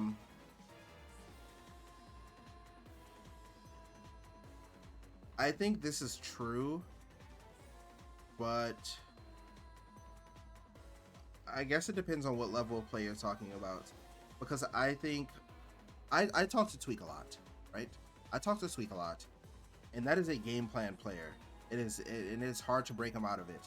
And I think there's some truth to where it needs to be game plan oriented, but I also think like you do need to study some player habits and understand when to break out of your game plan, and like how much of it is player habits based on their opponent's game plan or what. Because he was saying the other day on Tweet Talks, actually, if you listen to it, that it feels like players are just clashing game plans at each other when he watches the game. Or as he said that someone said that. So I don't think that's necessarily true that we don't have game plans, but yeah, I don't know. I think all the top players. I think people think that Tweak complain about the game more than most top players because Tweak has a podcast, and I think people hear his voice. Yeah, I'm not sure what level of play he's talking about.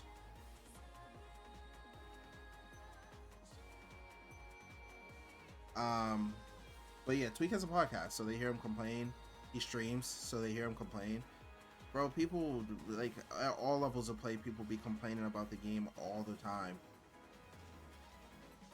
You don't think Tweak complains that much? He doesn't. Especially as someone who plays this game for a living, like, and is traveling the world and spending a bunch of money and time trying to be the best, and he's fighting, like, yes, he's fighting Sonic, he's playing against Steve, and like bro,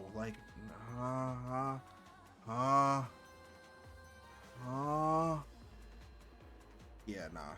Anywho, I need to get ready to go. I didn't think I was actually gonna end up streaming this long, but we've been yapping. I like you know I like yapping. You know I like yapping. So if there's something to yap about, I'm finna yap. But I just realized some shifts that may be occurring soon, especially because I was like, bro, who can even be ranked first? And once I started saying, like, I was like, oh, Akola, Mia, her, I was like, oh no, that is not good. That is not good. Y'all want me to upload? Y'all wanted me to upload some of the analysis that I was doing earlier to YouTube. I'll see if I can figure it out. I just know Void is streaming. I just know he's streaming. There's just no world he's not streaming. Come on, man. Like, Void, please. Like, please.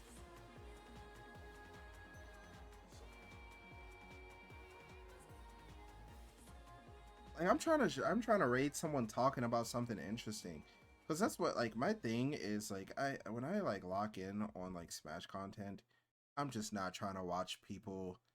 I'm not trying to watch people like play the game. Like, I've been watching this game, been played for 5 years. Like, let's have like something interesting going on.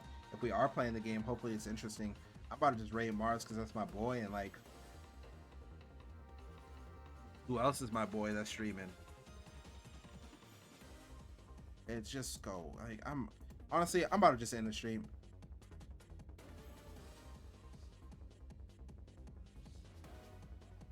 So he definitely doesn't. You're good. Yeah, and he like, dude.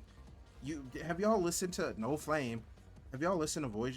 Have y'all listened to Void talk about this game? He gets tight. He complains about this game a lot. But the thing is, Void doesn't have a podcast and people to like bring up things he like every week. Like every week, Tweak has to talk about this game. And if he went to a tournament, he has to talk about his experience at the tournament. Do you know how annoying that has to be? Especially if you don't perform up to your standards or you lost to like Steven Sonic, which is who he's pretty much lost to all the time. Like, bro, Boyd would be losing his mind. Yeah, unfortunately, they did neutral air dodge, tech roll to the right, and like, or neutral or directional air dodge to the left, into tech to the right, and like that's in the game. Because why is that in the game, bro? He hates that. He hates that mechanic. But you don't have to listen to it because Boyd isn't competing every week and going to like. Some people just hear it more. You should be like, I mean, it's stupid, but it's in the game and like we play it, so whatever. It's like annoying.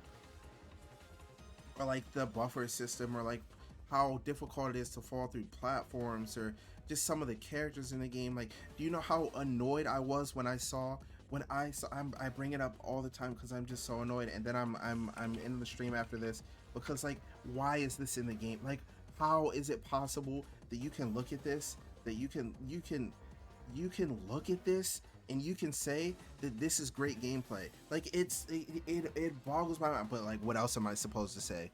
Like, it was good awareness, but like I'm about to hold on, I'm pulling it up, and then I'm just in the stream. I'm not even hosting anybody, like, because Wood's not streaming. I like, nobody is doing anything interesting. It's like Elite Smash or like practice. Like, who cares? Like, this is, wait, is it not Delta? Is it not Delta? Where does he like explode out of the chair? I can't remember. This is Winter Semis. I'm so annoyed. I'm so annoyed. It was Delta. This is just Winter Semis.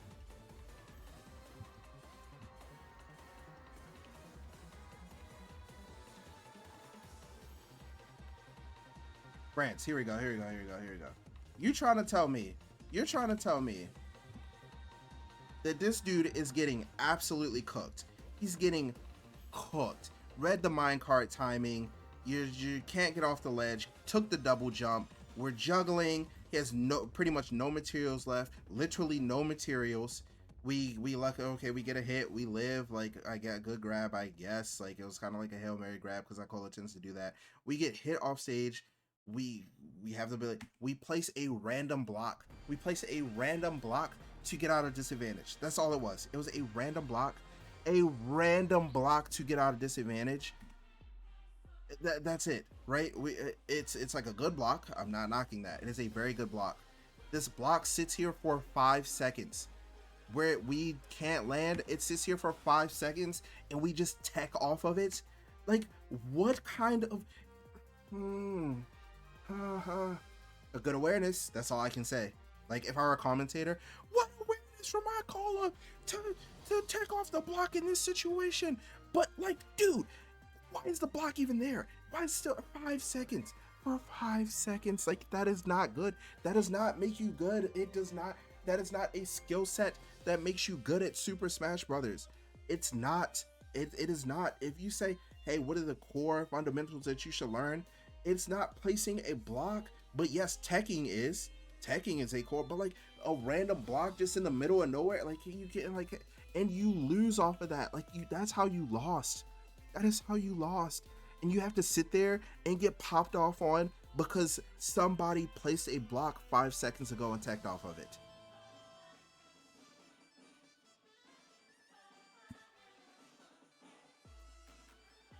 So have a good one. Hope you enjoyed the stream. But like, people could be complaining all the time. Like, there's a lot to complain about. Like, it's just, y'all have a good one. Anyway, I'll be live tomorrow. Goodbye. Like, but hey, the best in the world. Like, my bad. Like, no play. Bye. All right, see you.